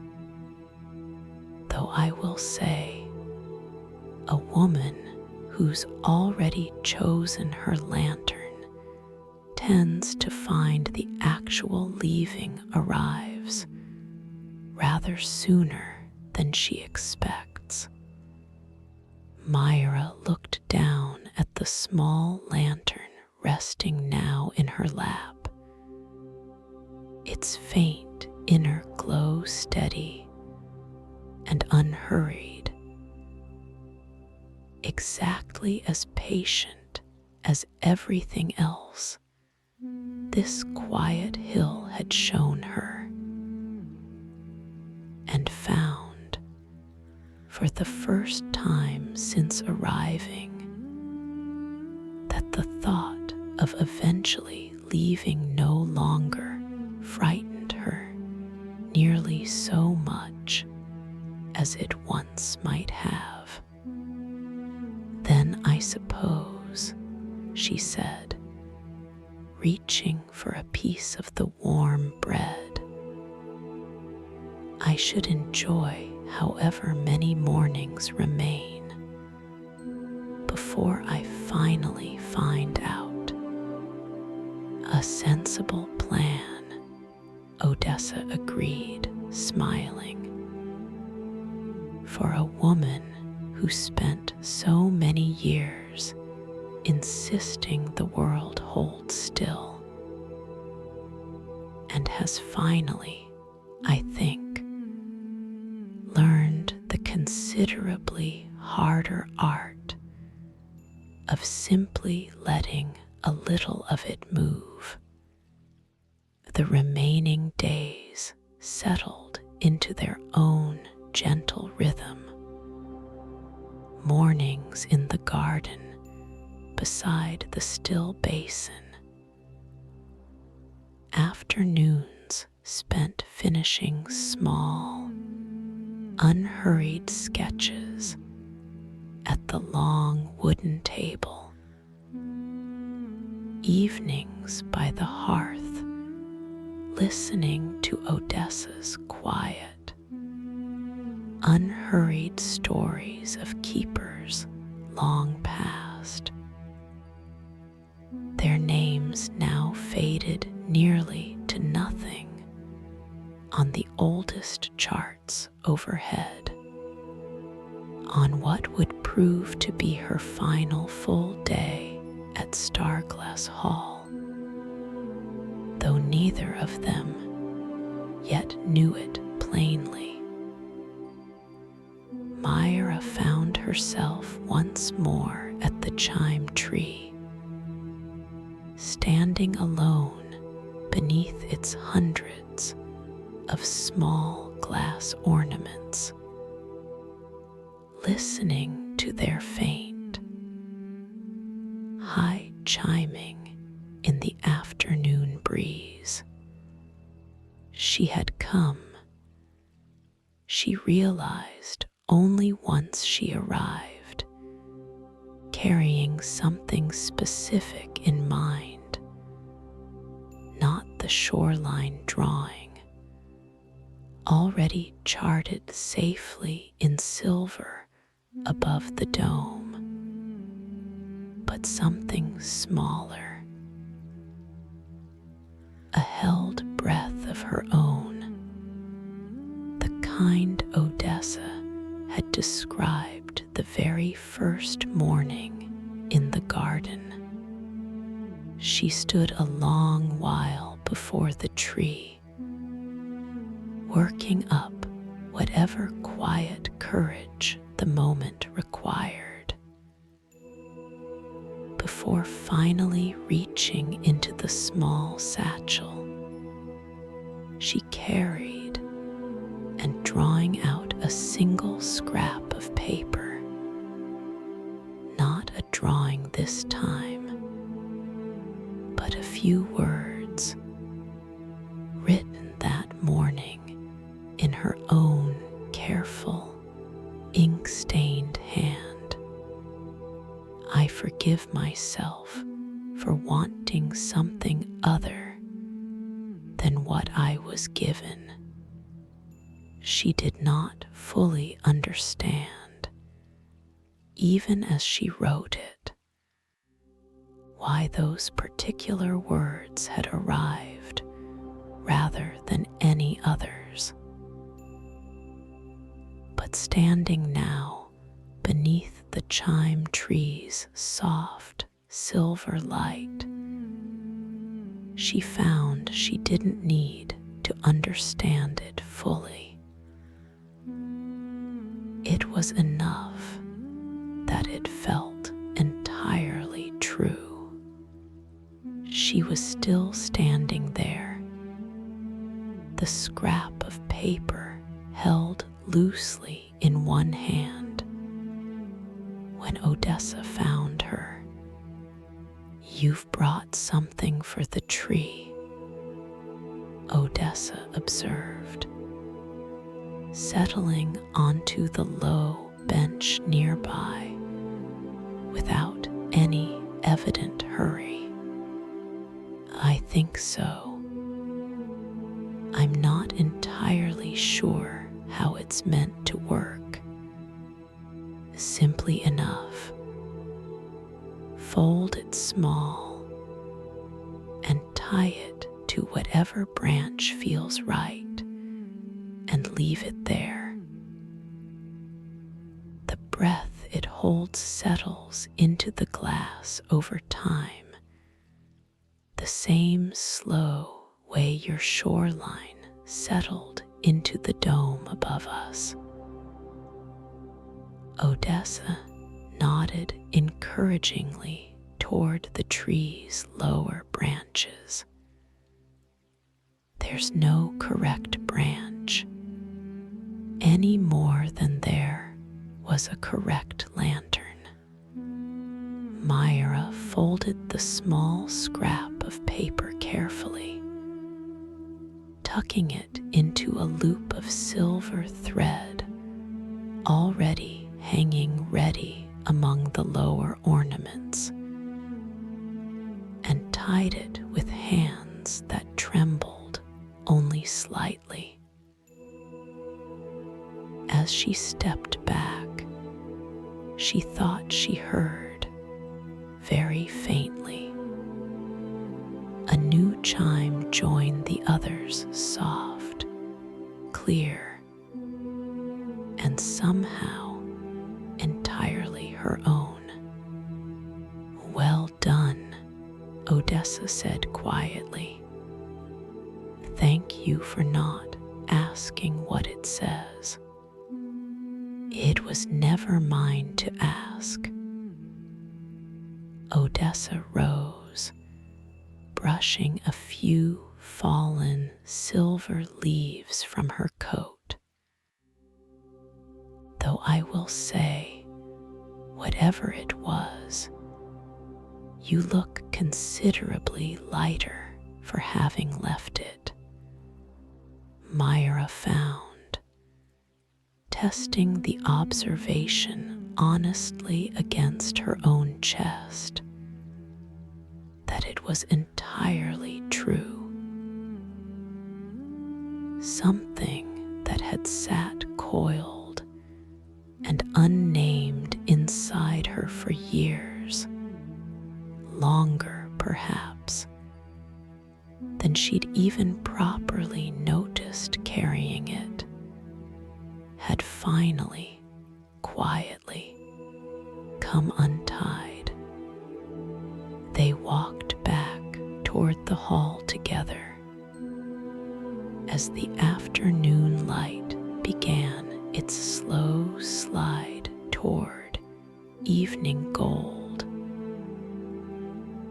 and Myra found herself glancing back once, twice, at the chime tree behind them, its hundreds of small ornaments catching the last of the sun. "Odessa," she said, as they reached the low garden gate, "I think I understand now why you never asked what happened to the lighthouse keeper's daughter, or the others who came before me. So, because it was never really about what happened to them afterward, only about whatever they were finally able to set down while they were here." Myra paused at the gate, looking back once more at the hall's warm windows glowing gold against the coming dusk. I think I'm nearly ready to go back down the hill. Odessa's expression, when Myra turned to face her, held no surprise at all, only a soft, familiar warmth, the particular fondness of someone who has watched this exact moment arrive, gently and inevitably, many times before. I rather thought you might say that tonight, she said. The lantern you chose has a way of letting a person know, once they're finally ready to carry it properly. Will you mind if I leave tomorrow? I'll mind the way I've minded every visitor's leaving in 40 years of keeping this hall, Odessa said, her voice gentle but entirely steady. Which is to say, gladly, and with no small measure of quiet pride, and not one single regret on your behalf. She reached out, resting one ink-stained hand briefly on Myra's shoulder. Come, let's have one last quiet evening by the fire, and in the morning I'll walk you as far as the tree line myself, so the hill knows properly that you're leaving with its blessing, and not simply slipping away unnoticed. Together, they walked the last stretch of garden path back toward the hall's warm, glowing windows. The chime trees soft, chiming, fading gently behind them into the gathering dusk. That final evening, they sat longer by the fire than any night before, neither of them in any particular hurry to end it, though both understood plainly enough that morning would come regardless of how slowly they tried to hold the night in place. Tell me something, Myra said, watching the fire's low, steady flames. Whatever happened to the very first visitor you ever charted, once you became keeper yourself? Odessa considered the question with her usual unhurried care. A young man, if I recall rightly, who'd lost his way after his father's death, left him the family trade he'd never truly wanted. He stayed the better part of a season before he finally chose his lantern and walked back down.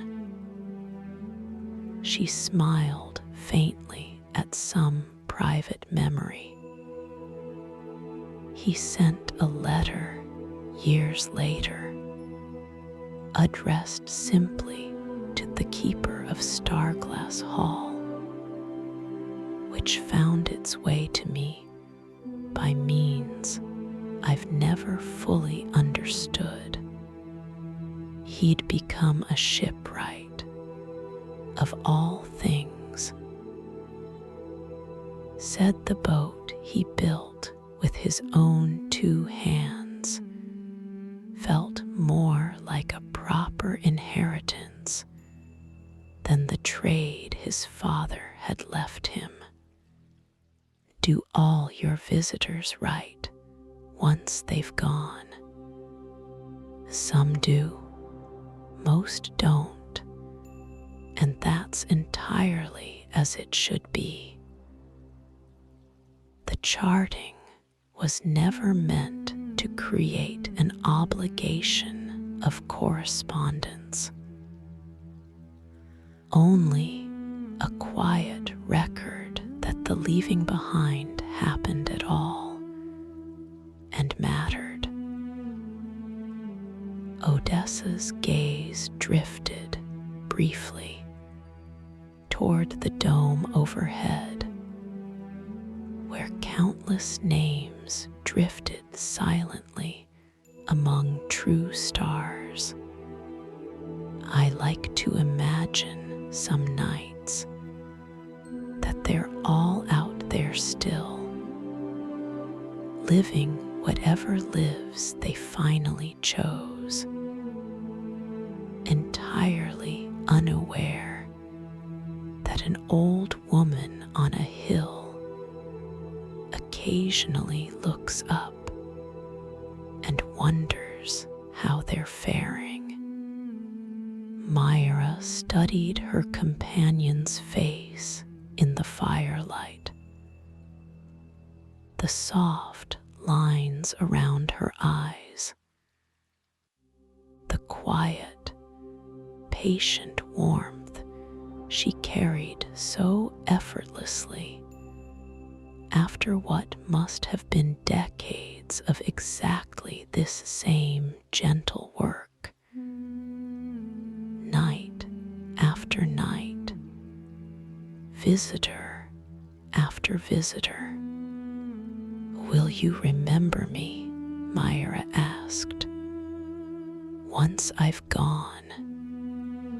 Always, Odessa said, without a moment's hesitation.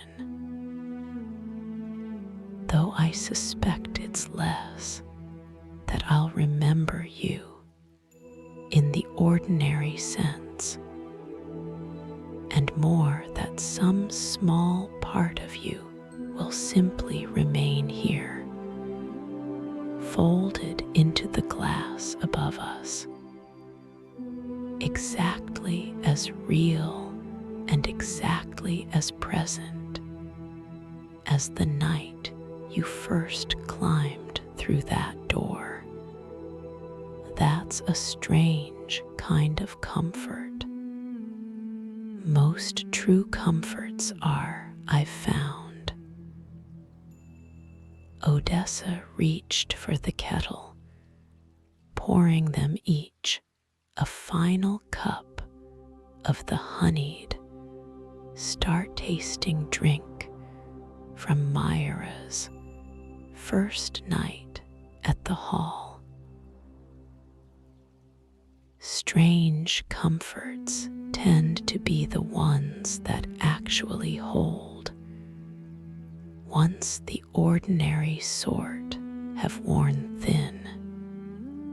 They drank in comfortable silence a while longer, the fire slowly settling toward embers before Myra spoke again, quieter this time.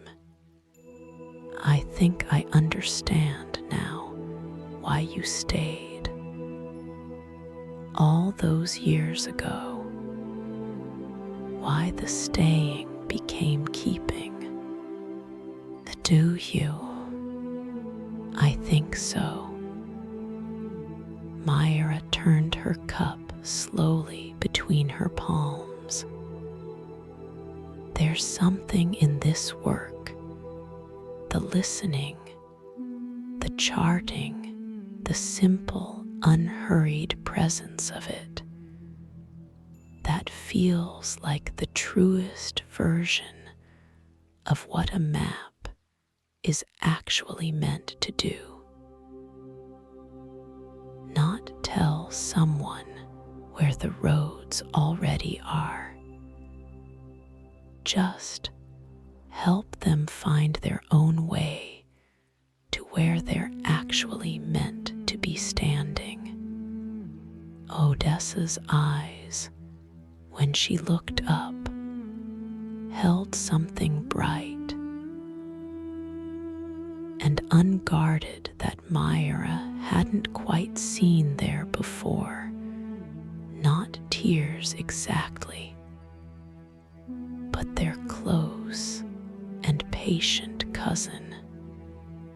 That, she said softly, is very nearly word for word what I told the keeper before me, the night before she finally left this hall to me. I don't believe that's a coincidence, Myra Callahan.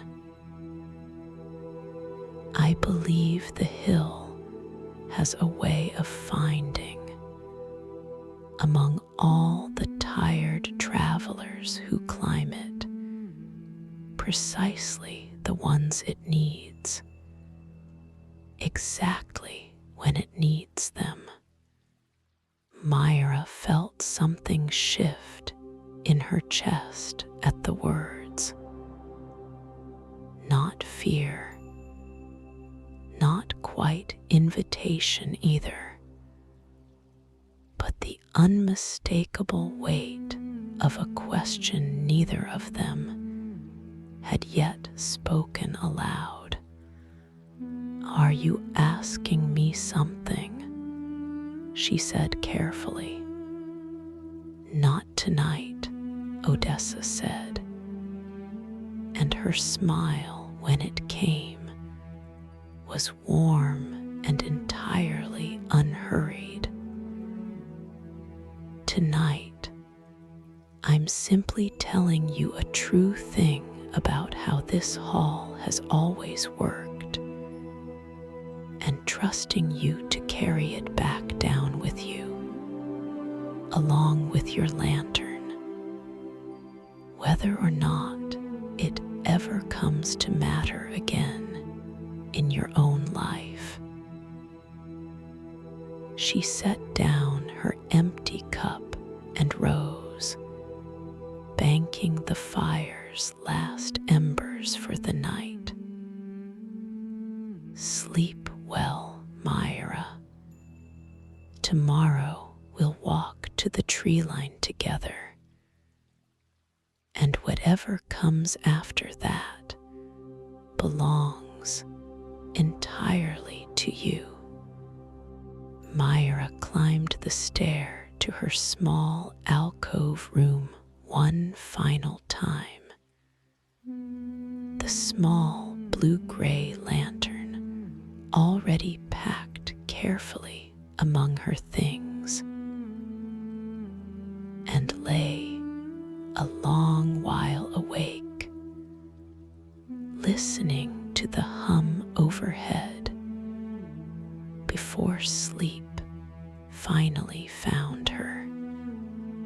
Morning came soft and gold, exactly as it had every day since Myra's arrival, though this particular morning carried a different weight entirely.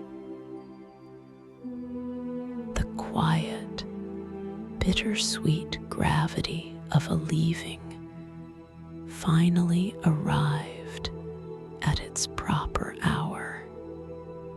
She dressed slowly, packing her small satchel with the careful shoreline drawings she'd made, her original useless map of the hillside, and the small blue-gray lantern, wrapped snugly in a fold of cloth against the coming journey.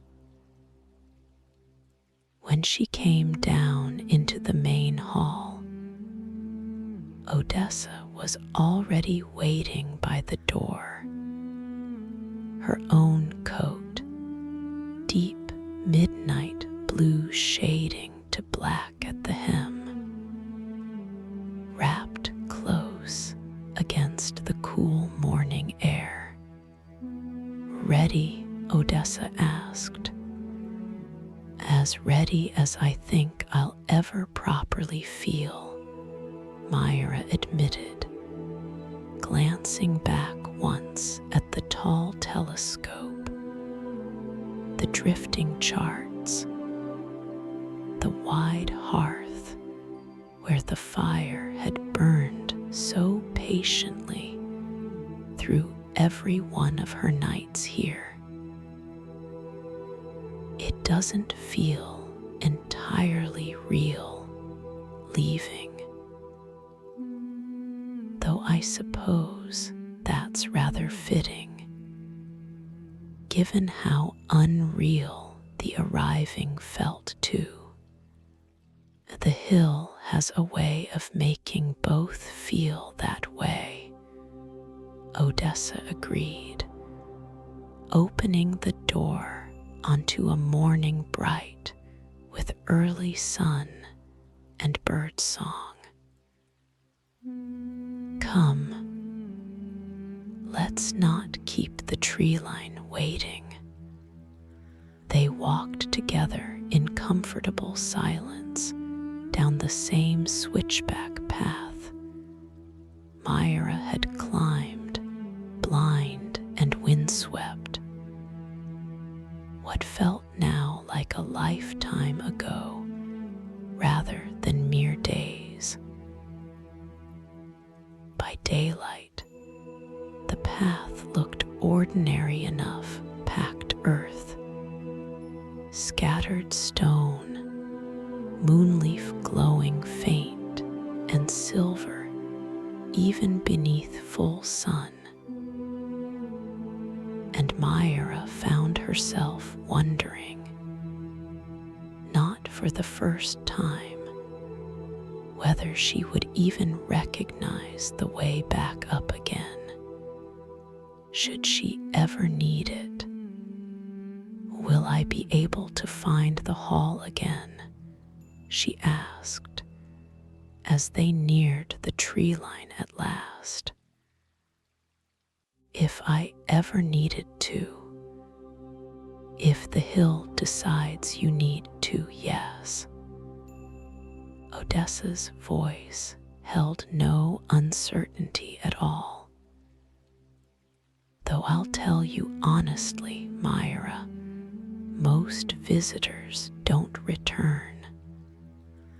Not because the hall forgets them, but because whatever they came here needing to find, they generally find it well enough the first time to carry forward on their own."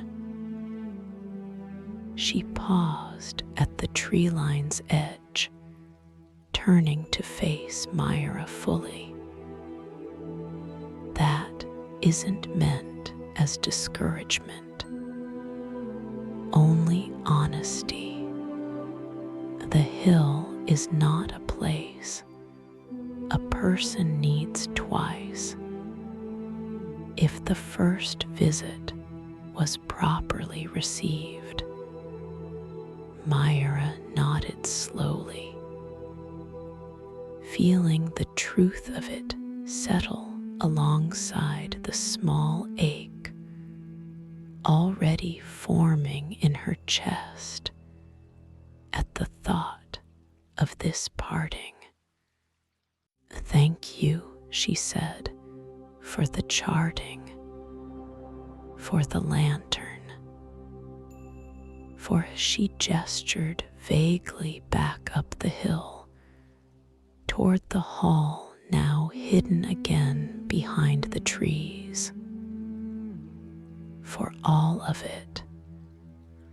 "Thank you," Odessa returned, "for climbing the hill in the first place, and for staying honestly once you arrived, rather than hurrying back down the moment the strangeness of it frightened you. Not every visitor manages that. You did." They stood a moment longer at the tree line, the morning sun warm on their shoulders, before Odessa reached into her coat and drew out a small folded square of parchment, offering it to Myra with both hands. "What's this?" "A map," Odessa said, and her smile carried a familiar, knowing warmth. "Of a sort. Not of the hill, you won't need that, and couldn't use it properly, even if I gave it. This is simply a record of the shoreline you charted onto the glass above us, so that whenever you need reminding what you left there and what it means, you needn't climb all the way back up to remember it."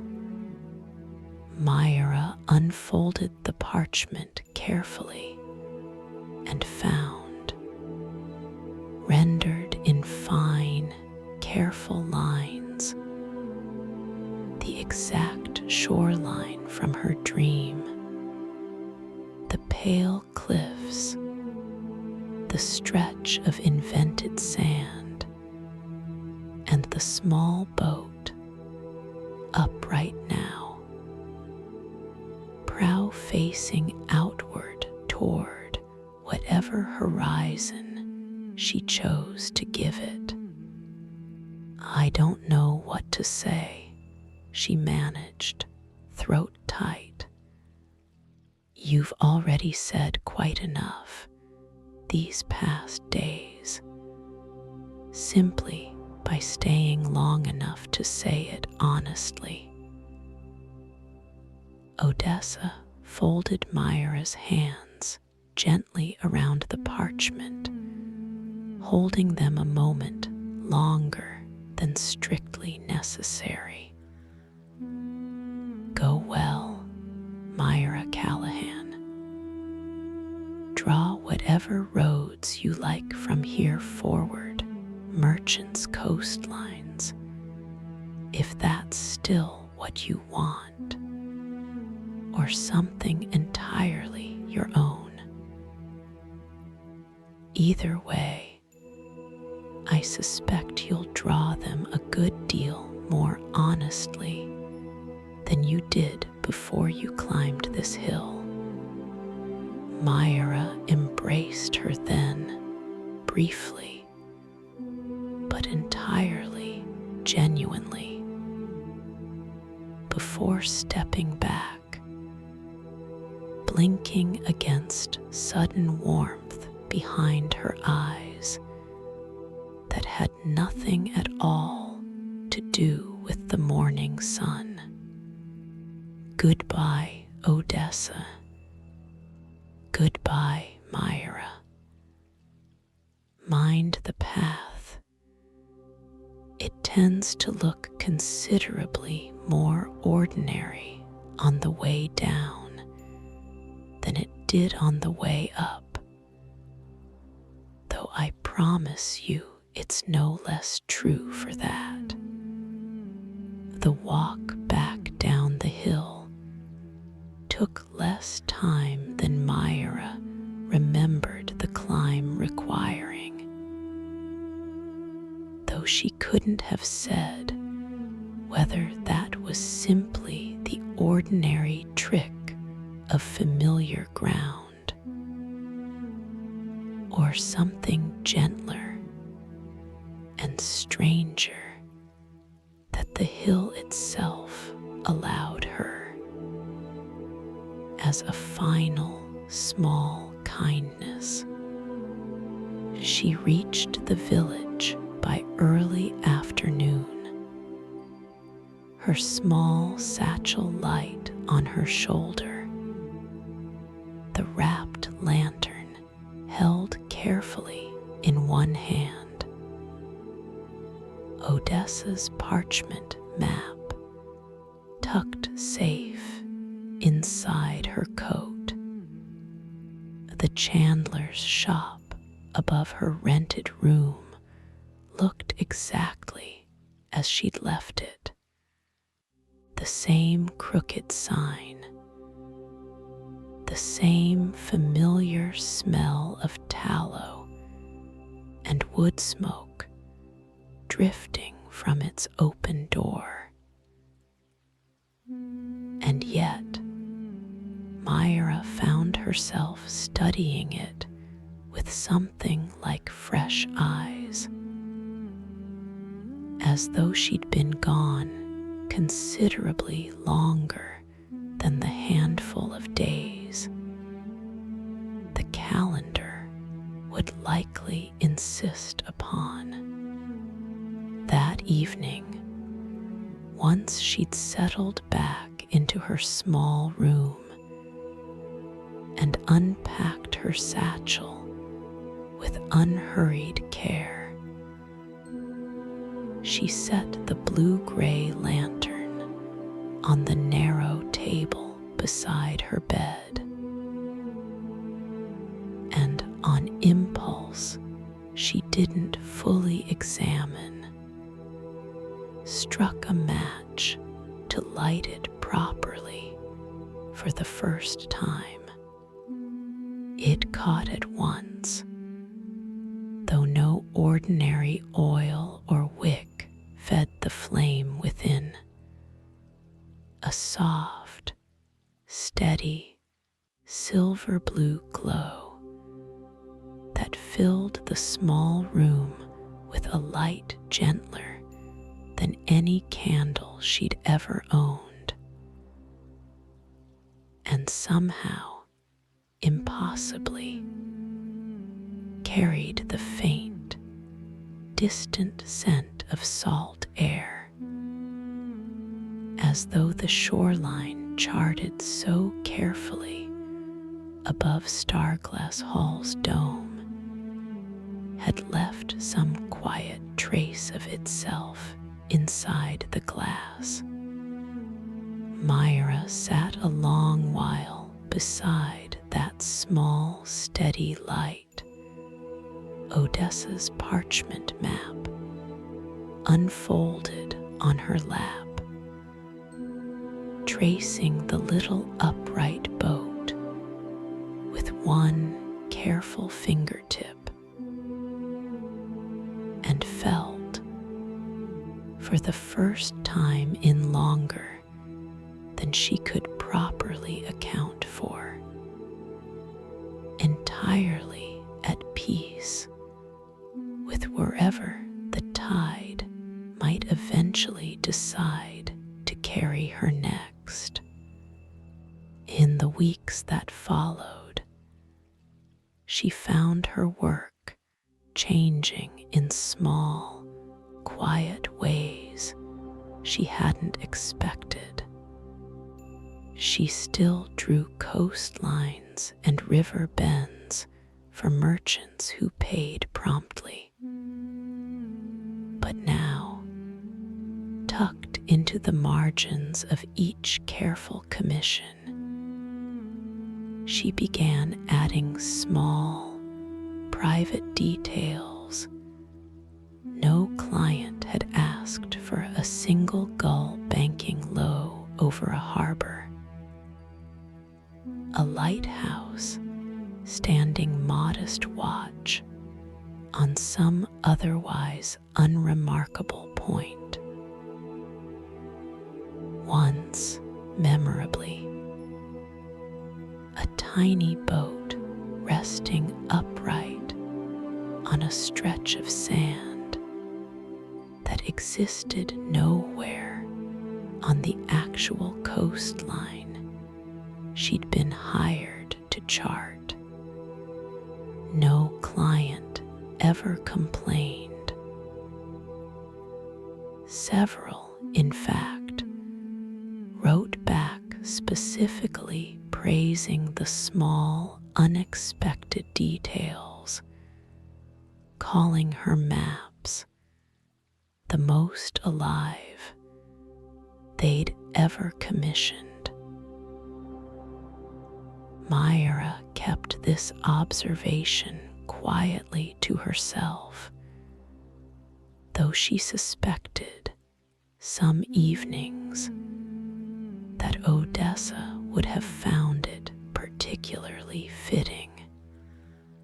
She thought of Starglass Hall often in those first months, not with the sharp ache of true homesickness, but with something gentler, closer to gratitude, the way one might think of a particularly kind teacher. Long after the lessons themselves have settled into simple, unremarkable habit. She never climbed the hill again, though she looked for it once on a clear autumn evening from a ridge some distance from the village. She saw only ordinary trees, ordinary stars, no dome, no amber windows, no hum carried on the wind. She did not mind. She understood by then precisely what Odessa had meant that final morning at the tree line. Whatever she'd needed the hill to give her, she had already carried safely away, folded into silver glass above a dome she might never see again, and into a small lantern that still, on quiet evenings, filled her narrow room with soft blue-gray light and the faint, ever-present scent of salt air. Some nights before sleep found her, she would simply sit beside that lantern's steady glow, Odessa's small parchment map unfolded nearby, and imagine, not with sadness, but with warm, unhurried fondness, the quiet keeper still tending her endless drifting charts beneath that patient dome, still listening for whatever tired traveler the hill might next decide to receive, still charting names and boats and long-held breaths into glass that would go on holding them, gently and without hurry, for as many seasons as the hill itself required. And on the very last night of that first autumn since her leaving, as Myra finally banked her own small fire and turned down her own lamp, she thought she heard it, faint, distant, almost lost beneath the ordinary sounds of the sleeping village around her. A low, round hum, like a cello note held so long it had nearly forgotten it was a sound at all. She smiled into the darkness, unafraid, entirely at peace, and let the sound carry her gently down into sleep. The small blue-gray lantern glowing softly beside her bed, its quiet light standing patient watch until morning, exactly as it always would.